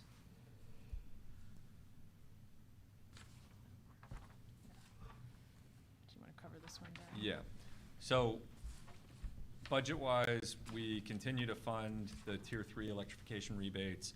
We continue to go above and beyond what is required of us at the state level. We also have $1.7 million for efficiency program incentives and initiatives.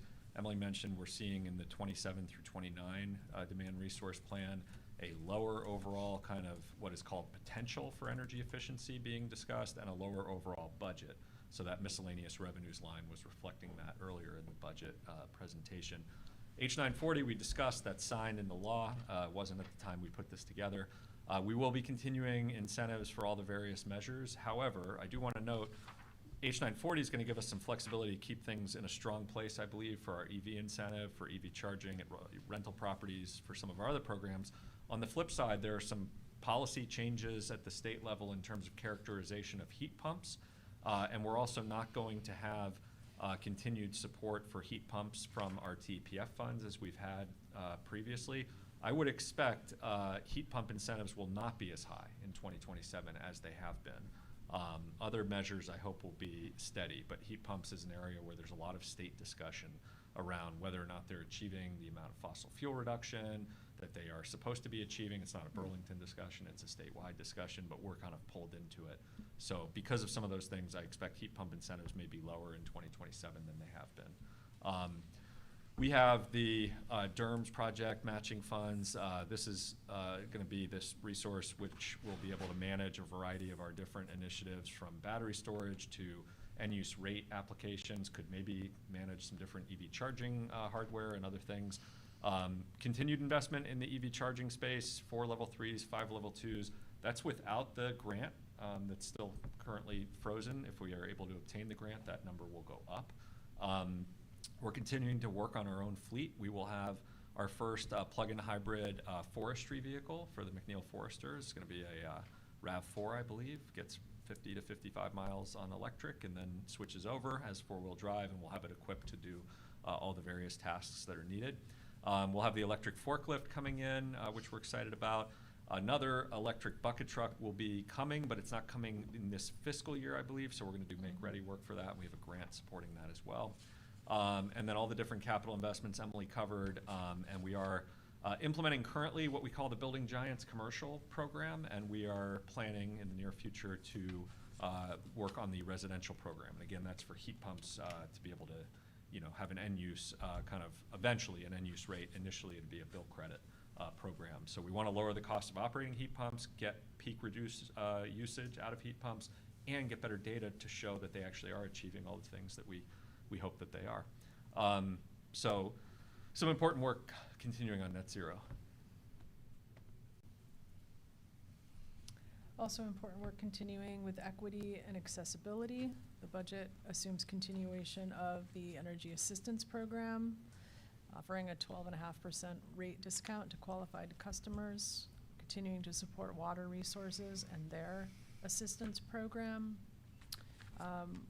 In FY27, we hope to do some launch events around our new videos that explain various efficiency and electrification topics that have been translated into 19 languages. Continuing to be out and about in the community at various events and regular office hours, and then continuing to work with a wide variety of community organizations. I think this is our last budget slide. So, and this is a format that we've been using at Board of Finance for our presentations, threats and opportunities. We'll talk more about power supply a little later, but as we've mentioned, there is not an abundant amount of cheap renewable energy available to replace expiring contracts. It's been more challenging environment, and the federal administration is making it even more so by paying companies to cancel their wind leases offshore in New England and move to drill in Louisiana and Texas. That is not going to help our renewable energy supply on the New England grid. Transmission cost increases, we just talked about that. Federal and state electrification incentives, of course, off the table, so we're really the only supporting entity right now for our customers. We're very conscious of that.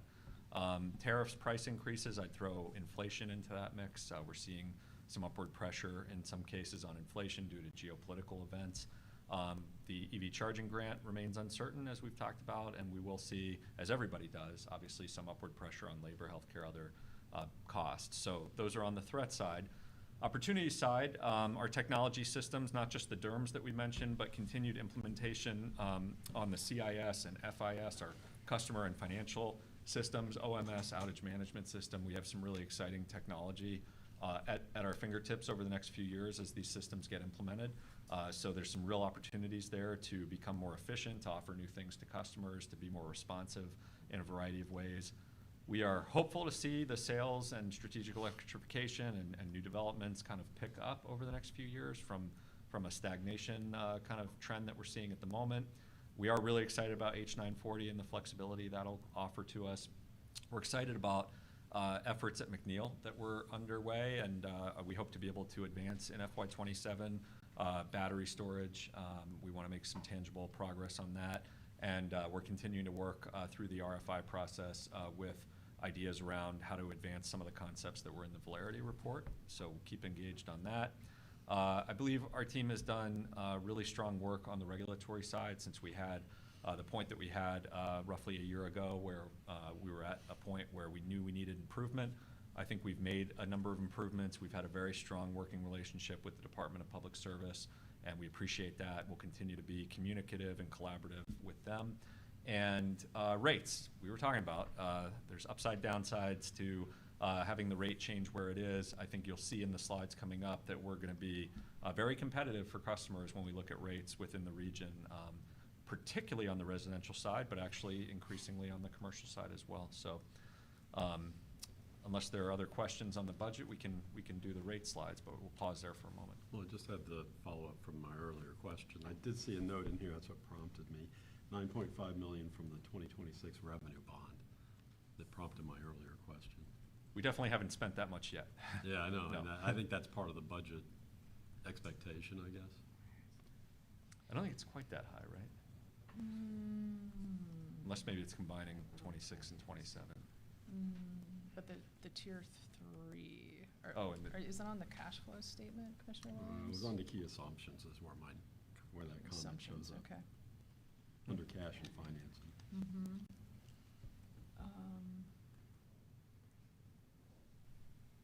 Let me just see, what did I? So that's about 8.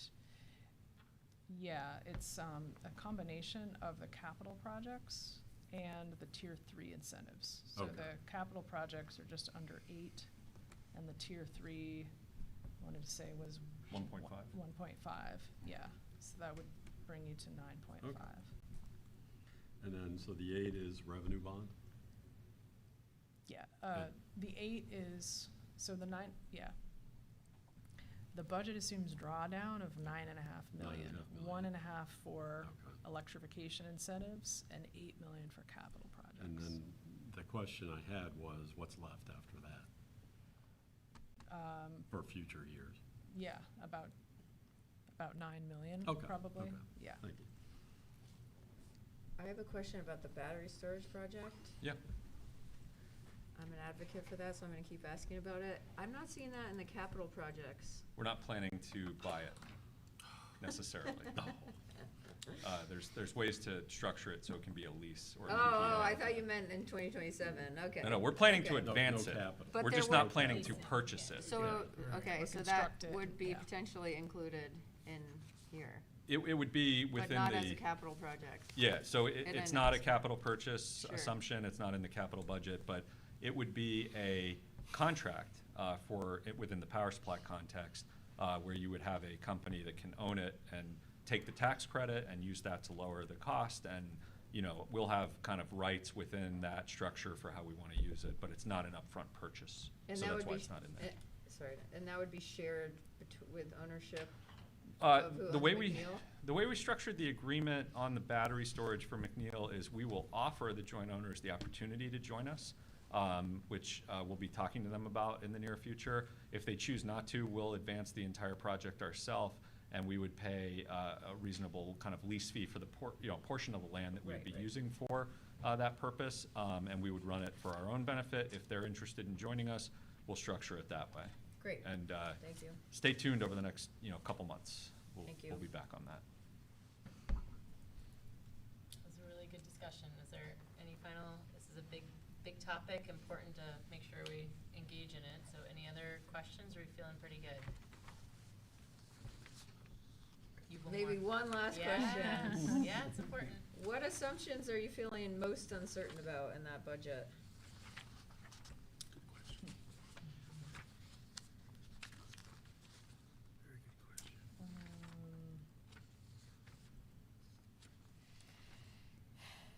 I mean, I think as always, it's the risk is in power supply, right? Because that's where the expenses are. So it's, and there's, the performance of your resources, the energy prices, the contract that we'll discuss later. And was, will a contract, if we ultimately enter one, how will that compare to the assumption we made in the budget?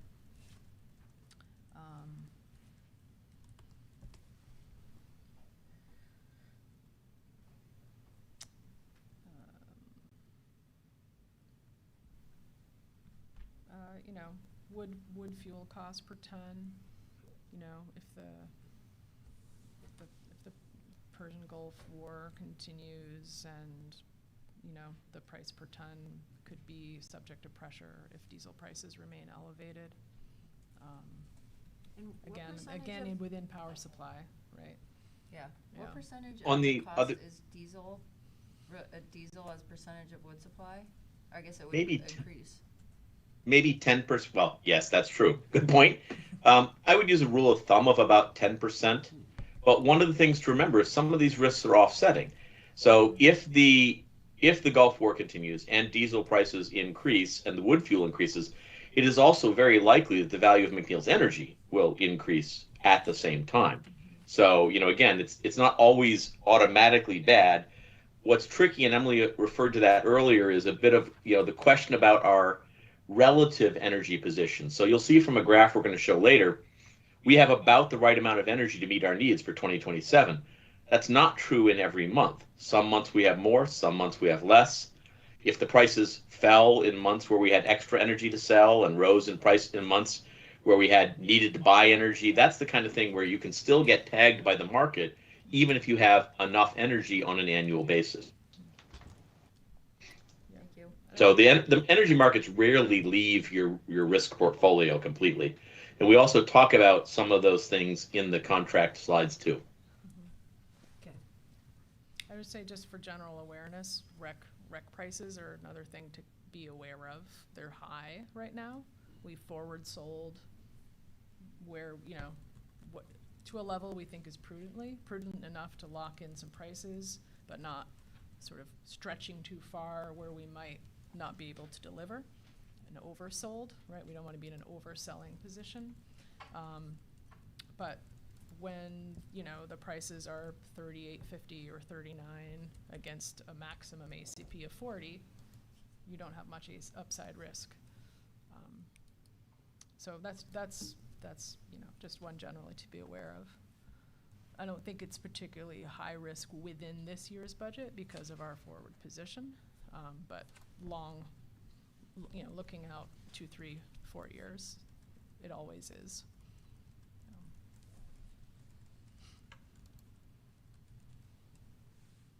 Okay. According to the agenda, we have the fiscal year 27 budget discussion and vote separated from the rate change discussion and vote. But is there undue connection, or do you feel like we can? I would say we could continue with the rate slides and finish those, and then if you'd like to take each of those motions in the order they're on the agenda, that would be great. Intertwined, it is acceptable. Oh, thank you. Thank you. Thank you. Thank you. Okay. So jumping in, the 299 obviously lowest since the pandemic. So we had some context here we were talking about earlier. Nationally over the last year, 6.1% increase. Forecast for the summer seasonally, 8.5% increase. And if you look on the very cool tool that's on this electricity.heatmap.news that was developed by, I think, MIT, you can look and see that over the last 5 years, April to April, 38.9% increase nationally. Burlington Electric during that period, 28.7%. So it's never great to say your rates are up, but we need to be in the context of we are doing better than what otherwise is the case elsewhere. Keep going. We've talked about this a little bit. I won't linger on it. This was just the RMI case study that showed how we're doing relative to being exposed to natural gas with our neighbors at Eversource. So obviously the variety of efforts we're making to keep bills low comparatively is working better than being on natural gas and riding the volatility there, which we appreciate. You can see here just the various increases at different points in time. We had some on this chart back in the financial crisis era and back in the 80s that are quite high in a given year. and we look to avoid that. So with the pandemic being the starting point for rate changes after a 12-year period with none, we've kept them, particularly everyone since the first one, in the kind of low to mid single digits. So we're continuing with that in a positive way with this rate change. Do you want to talk about this Sure, one? this slide shows the rate changes that we've requested and have been approved, which are the green bars, versus the rate change that could have been justified with a net income equal to twice our interest expense. So it's a two-tier ratio, 2 times interest earned ratio, 2 times interest expense ratio. So in just about, in 2024, our request was almost equal to, and that's a rule of thumb that the Department of Public Service uses. So we've, even though we've made rate changes every year, they've been lower than perhaps what we could have asked for and received through the regulatory process. This chart shows the change Quick in the. question, sorry. Yeah. Going back one slide, Mhm. typically, if we're doing a comparison and we're talking about the 2.99% and the other's TBD, that obviously we're not gonna have that for tonight, but do you have like an estimation of where you think the cost of service is gonna land, or is that too much in I think flux it's to make very a safe to comment? say it's gonna be over 2.99%. Given all our other discussions tonight. it's- Right, yeah, right, fair. yeah. I Thanks. do not have a No, back of the envelope guess. So this chart looks at the change in the cost of BD electricity, which is the lowest line, the green line, showing our rate changes since 2021 as compared to housing, the top blue line, healthcare, which is the purple line, and then inflation, which is the orange line, second from the bottom, showing our relatively lower increases over the past 15 years. Over that same time period, since 2010, this is the average residential cost per kilowatt hour. New England is the top line in blue. We're using EIA data there, so it's lagging in availability. The rest of Vermont, as proxied by Green Mountain Power and Vermont Electric Co-op, is the orange line. BD is again the lowest line, green, and the forking off blue line that's even lower are Energy Assistance Program customer rates. So we're quite proud of that continuing delta in cost for residential customers. Commercial and industrial average cost per kilowatt hour, we are closer to the rest of Vermont. As you can see, the green and orange lines have crisscrossed several times in this period. With this proposed increase, we are under the rest of Vermont, but still by very modestly and quite close, but Vermont and BED remain well below the rest of New England. And then total cost to serve, again, New England at the top, Vermont in the middle, and then BED at the bottom in the green line. This would show the effect on the, quote, average customer bill, assuming a monthly usage of 419 kilowatt hours for a residential customer. Their bill would go up by $2.75 a month. For a small general service customer with an average monthly use of 425 kilowatt hours, their bill would go up by just under $3.50.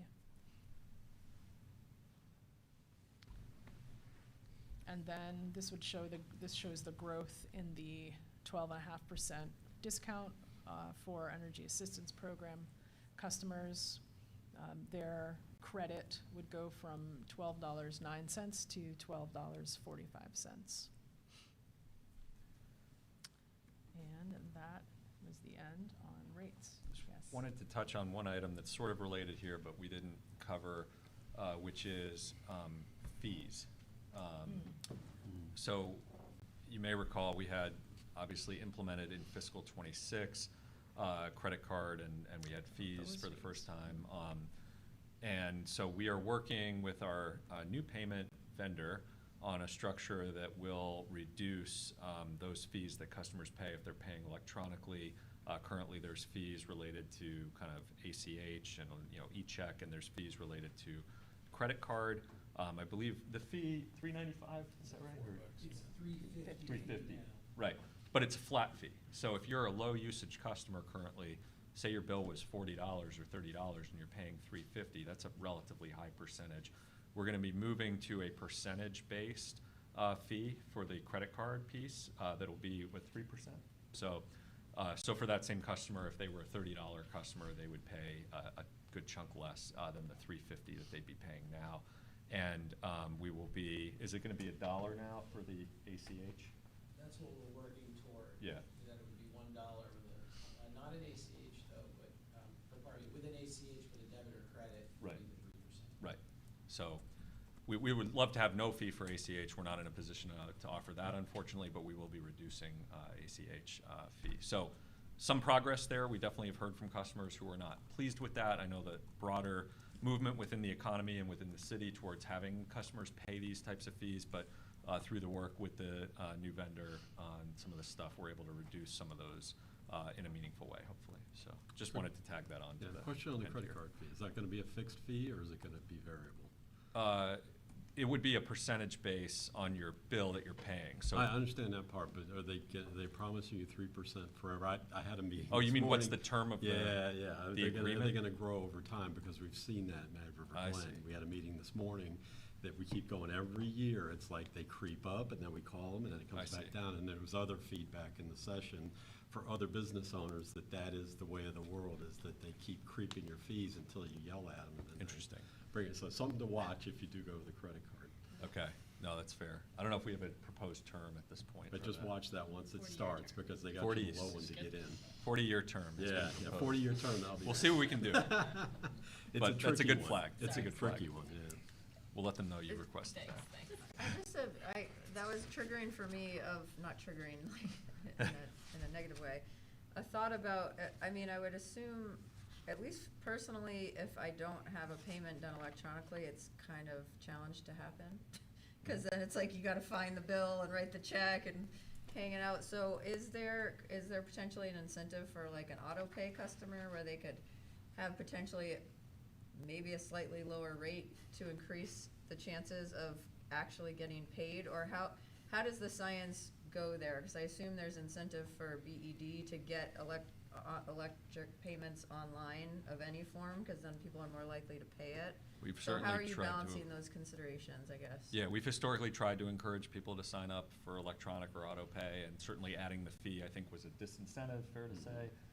So, reducing it, we're hopeful will be a help in that regard. I don't know, Mike, if you have any other thoughts relative to that? Yeah, there may be a way with our new system where when we sign up a new customer, we could set them up right then on an auto pay. And if we did, there may be a way where we wouldn't have to have the dollar fee each time they used ACH. So that would be the That's- incentive yeah. you're speaking about. If folks knew that not only is it not $3.50 a payment anymore, but it would be $1 a payment, $1, but if they sign up right away, we might be able to do away with that payment.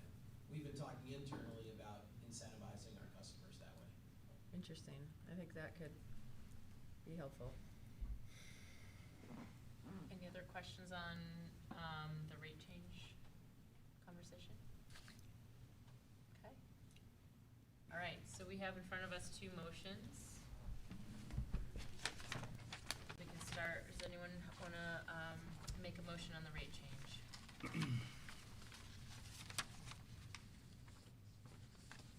Sure. First page, number 10. I would recommend that to the Board of Finance and City Council to authorize the department to file an across-the-board rate case with the Vermont Public Utility Commission in the amount of 2.99% on bills rendered on or after September 1st, 2026. Need a second? Okay, any discussion on the motion? All in favor say aye. Aye. Any opposed? All 5 have supported and it passes.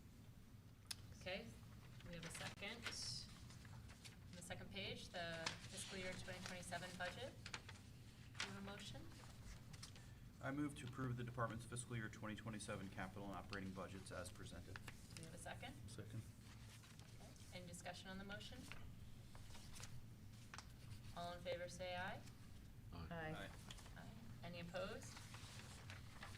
All five in support. It passes. Thank you. Thank you. Thank you for all your hard work. A lot of effort behind all that, Yeah, so thank thank you you. very much. To that point, I just want to make a point of acknowledging our controller, Amanda Hurlbut. The financial analyst position is vacant still. So Amanda has been indispensable. She filled in a tremendous way to assist with preparing the budget and putting everything together. So I wanted to make sure that you knew about the great work she's done. Please It was share. great work. I mean, and my one day to try and go through all of that, it was very, very good. So thank So you. many good slides in Yes, there. a lot of good slides. Please share our appreciation for Yes. sure. Thank you. Okay, next topic is, the release of federal interest for BED's EDA revolving loan fund award. We have Chris online here Yep. for this item. Great, thank you. Chris, Thank you, Chris. you can hear us. Yes, I can. Good evening. Good evening. Chris. Can you hear me? We can hear you. Yep. Okay. Yeah, I'll try to be as quick as possible on this. I know it's a full agenda. So for the last 8 years, we have been able to offer a on-bill financing option to commercial customers to make energy efficiency improvements to their building. And this comes from the Economic Development Administration.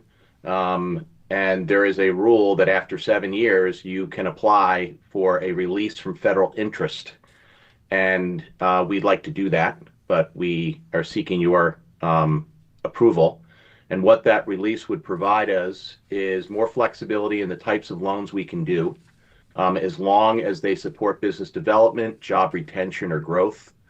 It would give us more interest rate flexibility. We're now tied to the Wall Street Journal prime rate. It would relieve us of a 50% local match requirement. And it would eliminate some administrative annual reporting requirements. And I'd be happy to take any questions. Chris, is there any downside?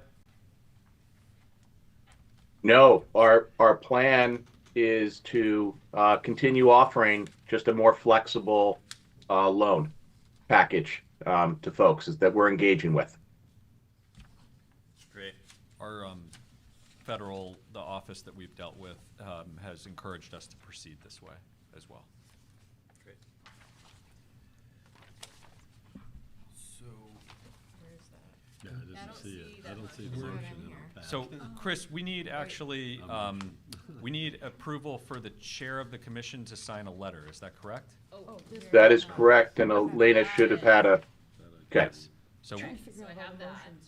so if you all want to make a formal vote to approve the chair signing the letter to the federal government that supports this defederalization, that's the action that we need to have taken.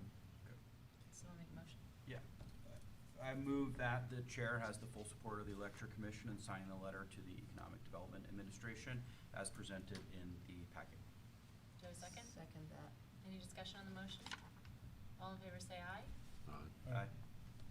All supportive, and the motion passes. Okay, great. Thank you, Chris. Appreciate it. Thank you. Take care. Okay. Next, we have. Now, are all these, We'll make is sure you that sign this? it too. Absolutely. No, that's not this. This is for the EV charging at the end of the agenda. Sorry. Thanks. Yeah. Oh, Yeah. I'll move us on and then. Thank you. Great. Okay, next,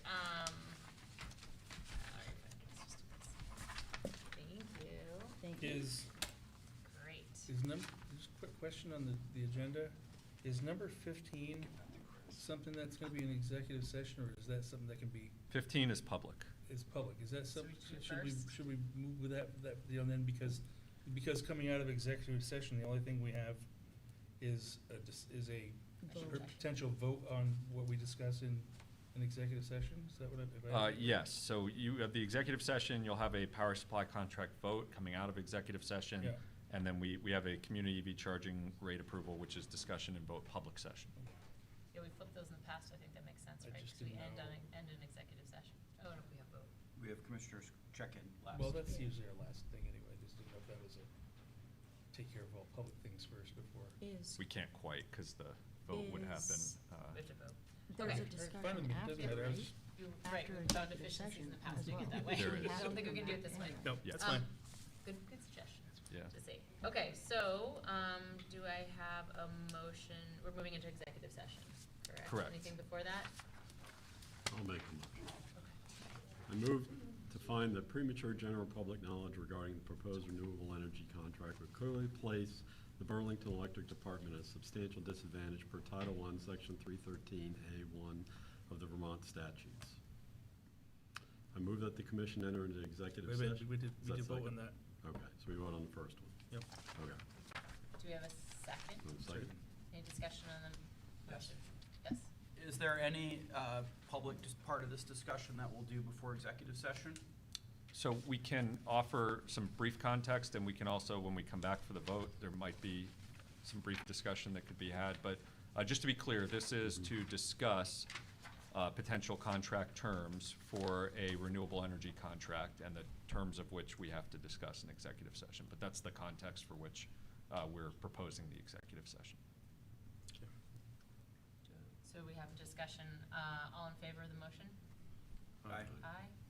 5 in favor, that means no one opposed, motion passes. Do I have the motion to move into executive session? I move that the commission enter into executive session to discuss the proposed renewable energy contract under the provisions of Title I, Section 313A1A of the Vermont statutes. Do we have a second? Second. Any discussion on the motion? Okay, all in favor? Aye. 5 ayes, no opposition. The motion passes. We are in executive session. All right, we've exited executive session, and next we have James to talk about the power supply contract. Thank you, Emily. So this section that we're going to discuss is the background for the purchase decision we are discussing in executive session. This is public information that everyone can see, and I've been asked to quickly go over it. We are looking at an energy position right now before the purchase that has us more or less covered for 2026, even a little bit excess, perhaps, but falling short for 2027 and beyond. This is in large part due to an expiration of a contract at the end of this year and to a difficulty finalizing a contract at the beginning of this year. So unless we do something, we will not be 100% renewable after 2026.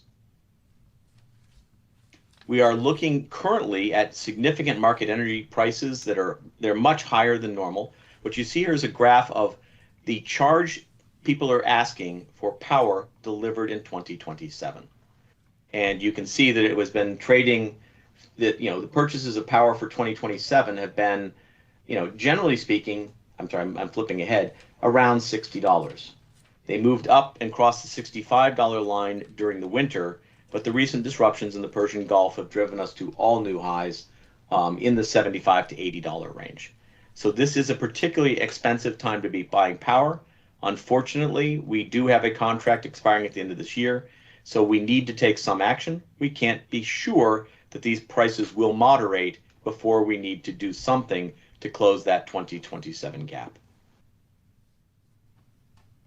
We are considering a purchase of power delivered to Maine. When we do that, we need to consider how much different the price is in Maine versus the price we might pay in Vermont or southern New England. In this case, we use what's called the mass trading hub as a proxy. And if the premium being charged for deliveries to Vermont exceeds the price difference that you're normally seeing, you start to ask yourself whether you would be prepared to accept the risk of a delivery in Maine, or whether you would prefer to pay the premium to get it delivered to someplace else in New England. Historically, the price of delivery in Maine has been $2 to $4 lower than the price of the same energy delivered in southern New England, and we have factored this into our decision. Lastly, the contract that we've discussed in executive session would close our gap for 2027. It would not leave us with a lot of extra energy to handle things like low production years for hydro or low production years for wind. It is possible we will be bringing another contract back to give us a little more margin for error in 27 and beyond. But this contract serves the immediate need of replacing the expiring contract and potentially allows us some time to see if the market prices relax before we do anything else. And with that, the only part that was really discussed in executive session was the specific pricing, which is confidential right now between BED and its counterparty. Great, thank you, James. Appreciate it. Do I have a motion on this agenda topic? I'll make the motion. The Electric Commission authorizes the general manager to enter a contract for energy and RECs with Brookfield White Pine Hydro at a price not to exceed the price discussed in the executive session, or an equivalent contract with another counterparty for a period of up to 5 years beginning January 1st, 2027. Do I have a second? Second. Any discussion on the motion? All in favor say aye. Aye. Aye. 5 ayes, motion passes. No opposed. Thank you very much. Thank you, James. Thank you, James. Appreciate it. Appreciate it, man. Great work. Okay, we have 2 agenda topics left. The next is the community EV charging permanent rate approval.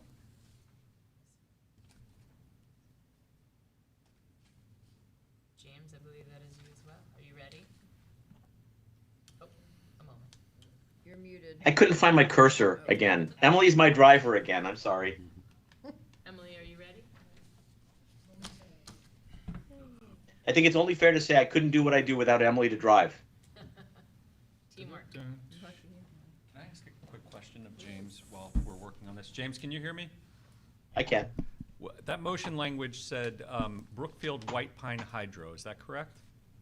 Believe that's correct. Okay, I just wanted to confirm. But it also, because it has the equivalent language, I don't think it would be a problem if it weren't exactly correct. Okay. It's right here. Oh, no, I know it's correct Oh. in the language. I was making sure it's the correct contractual. I will spot check that really fast after this PowerPoint. Okay, appreciate it. Thank you. Okay, James, go ahead. All right. So this is a request to make permanent a pilot rate. This has been done once before in the case of the Energy Assistance Program. We brought to you making that rate permanent. To the best of my knowledge, I'm not sure if any of the other municipals have utilized this pilot rate structure the way BED has, but we certainly have utilized it. So the neighborhood EV charging rate is the rate that's being applied to the 5 pole mount chargers that were installed at the top of poles with the drop down cords, if you recall those chargers. And they are at the following 5 locations. I tried to get a map. I couldn't get a map. I ran into a technical capability roadblock at trying to map these myself and gave up. So I'm hoping you guys have a sense of where these are. And remember that we did this as a grant using a grant from the state to actually fund the chargers themselves. And that grant process is still going on. But in the meantime, we put in place a rate, which the next slide will summarize, that created, which the next slide will summarize, there we go, excellent, which created an off-peak credit, much like residential customers get for home charging. And the idea was, and it's interesting to speak to the earlier gentleman who commented, not everybody can install a level 2 charger where they are, either because of economics or because of inability to install equipment where they live, or even maybe not having off-street parking at all. So we were trying to create the ability or the parallel to the EV charging credit for some of our public chargers. These chargers are installed on street side parking. Typically, they're not metered spaces in any of these current cases. And they're located in residential multifamily neighborhoods, particularly where there's also a high percentage of income eligible people. So this was to try to get some of that benefit to people in those areas. And this was actually the pilot rate structure here. And it was an 8-cent discount. Is there any question? Any questions on that slide before we pop ahead? No? Okay. Next slide. We did do a quick survey of how these chargers are being used. This is the percentage of usage by hour, and the orange is our other level 2 public chargers, and the blue is these 5 community or neighborhood chargers.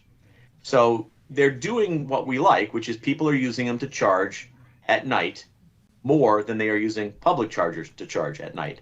And because of the nature of where they're located, we are very confident that these are Burlington residents using them. Okay, so we can't go much beyond that. It's not easy for us to say whether these are people who couldn't install one. We don't know why they're using them, but we do know it's likely the residents and that they are using them at the times we want them to be used where the rate is discounted. Thank you. Any questions on that slide before we go on? But that's really the only data set we have right now for that. Okay. This is the changes we are making to our public EV tariff. It's being shown as a red line here to show you what we are changing to accommodate embedding this pilot rate in our existing public EV charging rate. Because these rates, these public chargers, the neighbor chargers, get a discount from the otherwise applicable public charging rate for certain hours, the easiest way to accommodate that was to make changes to the public charging rate. And all we're doing really, there's a few things that are cleanup.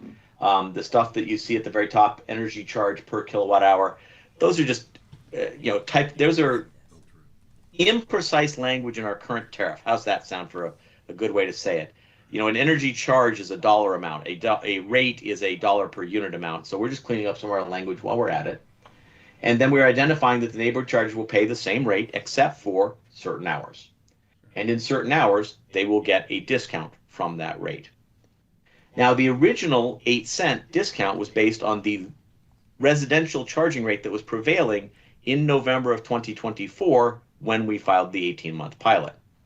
Since that time, the credit for residential charging has gone up with rate increases. So we're moving this credit up to match the current residential credit. It is being rounded to 9 cents because most of our chargers can't handle more than 2 decimal places. So that's why you see 2 columns. One is the actual underlying rate, and the other is the rate that's being applied by the charger rounded to 2 decimal places. And lastly, for public chargers only, there's a $1 per hour or part thereof of unused or it's been a very long day. Sorry, guys. Occupancy past a certain point in time. We have waived that for these chargers, and by putting the language for public chargers only, that continues to be waived for these units. We did discover a personal best of somebody leaving their car plugged in for 210 hours at one of these locations continuously. We may be rethinking the no fee at all at some point in time, but because we're taking a pilot and making it permanent, we're not doing that at this time. Though we were a little stunned to find the 210-hour occupancy. So. Yeah. So you're saying you can't adjust that? Because I guess that's my question is, what's the incentive not to just leave your car there all night and then only one person can use it from 10 p.m. to noon? Well, we're trying, because we're making the pilot permanent, making changes to the pilot while trying to make it permanent are kind of a strange mechanism. And we also are in the process of revisiting the idle fees for all of our locations. So we just decided that we will address the idle fees at all of our locations as a group, and at that time we may very well change this too. So again,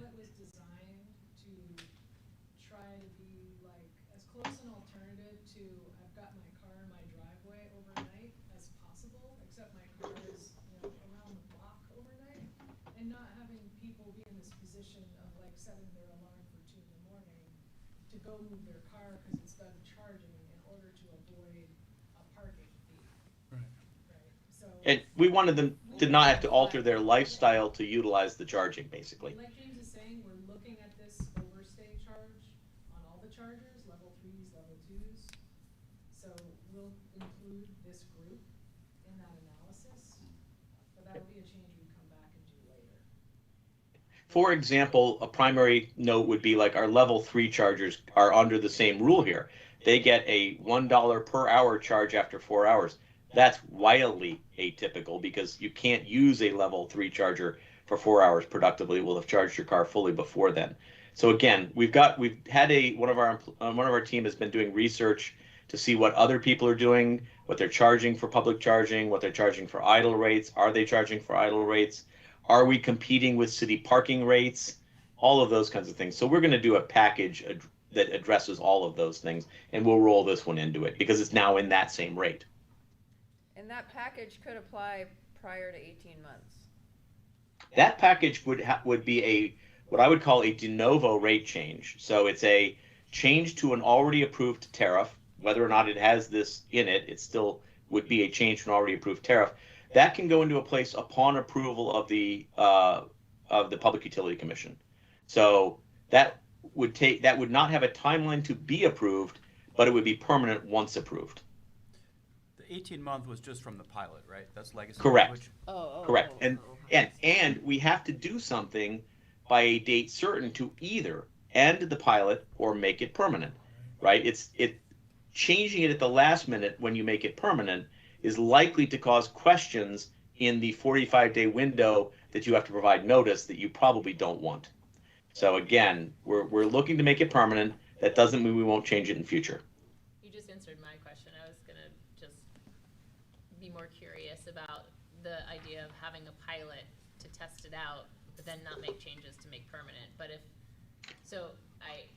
I think bundling to make a flat update to that common thing you want to alter across all EV charging situations makes sense. So I totally fully support that. I was gonna be more curious about the concept around pilots that you don't want to change them to when they create permanent.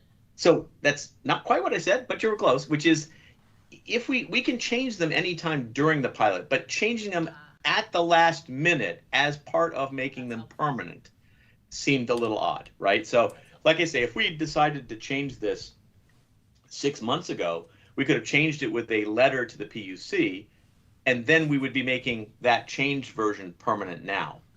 But to make the 45-day notice saying you're going to make this rate permanent, oh, by the way, we're changing these things about it now, provokes questions that you might just as soon not want to have happen in that 45-day notice window to not screw things up. That's all. Any other questions?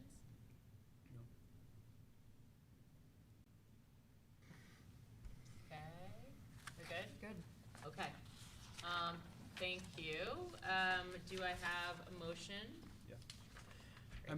I move to approve and recommend to the City Council for its approval the filing of necessary tariff and other documents by Burlington Electric Department at the Public Utility Commission to make the pilot neighborhood EV charging rate a permanent tariff offering. Do we have a second? Second. Any discussion on the motion? Okay, all in favor of the motion to pass? Aye. Aye. 5 in support, no opposition. The motion passes. Thank you again. Thank you. Thank you. Okay, you're really good at that tonight. All right, so the last agenda topic is commissioners check-in.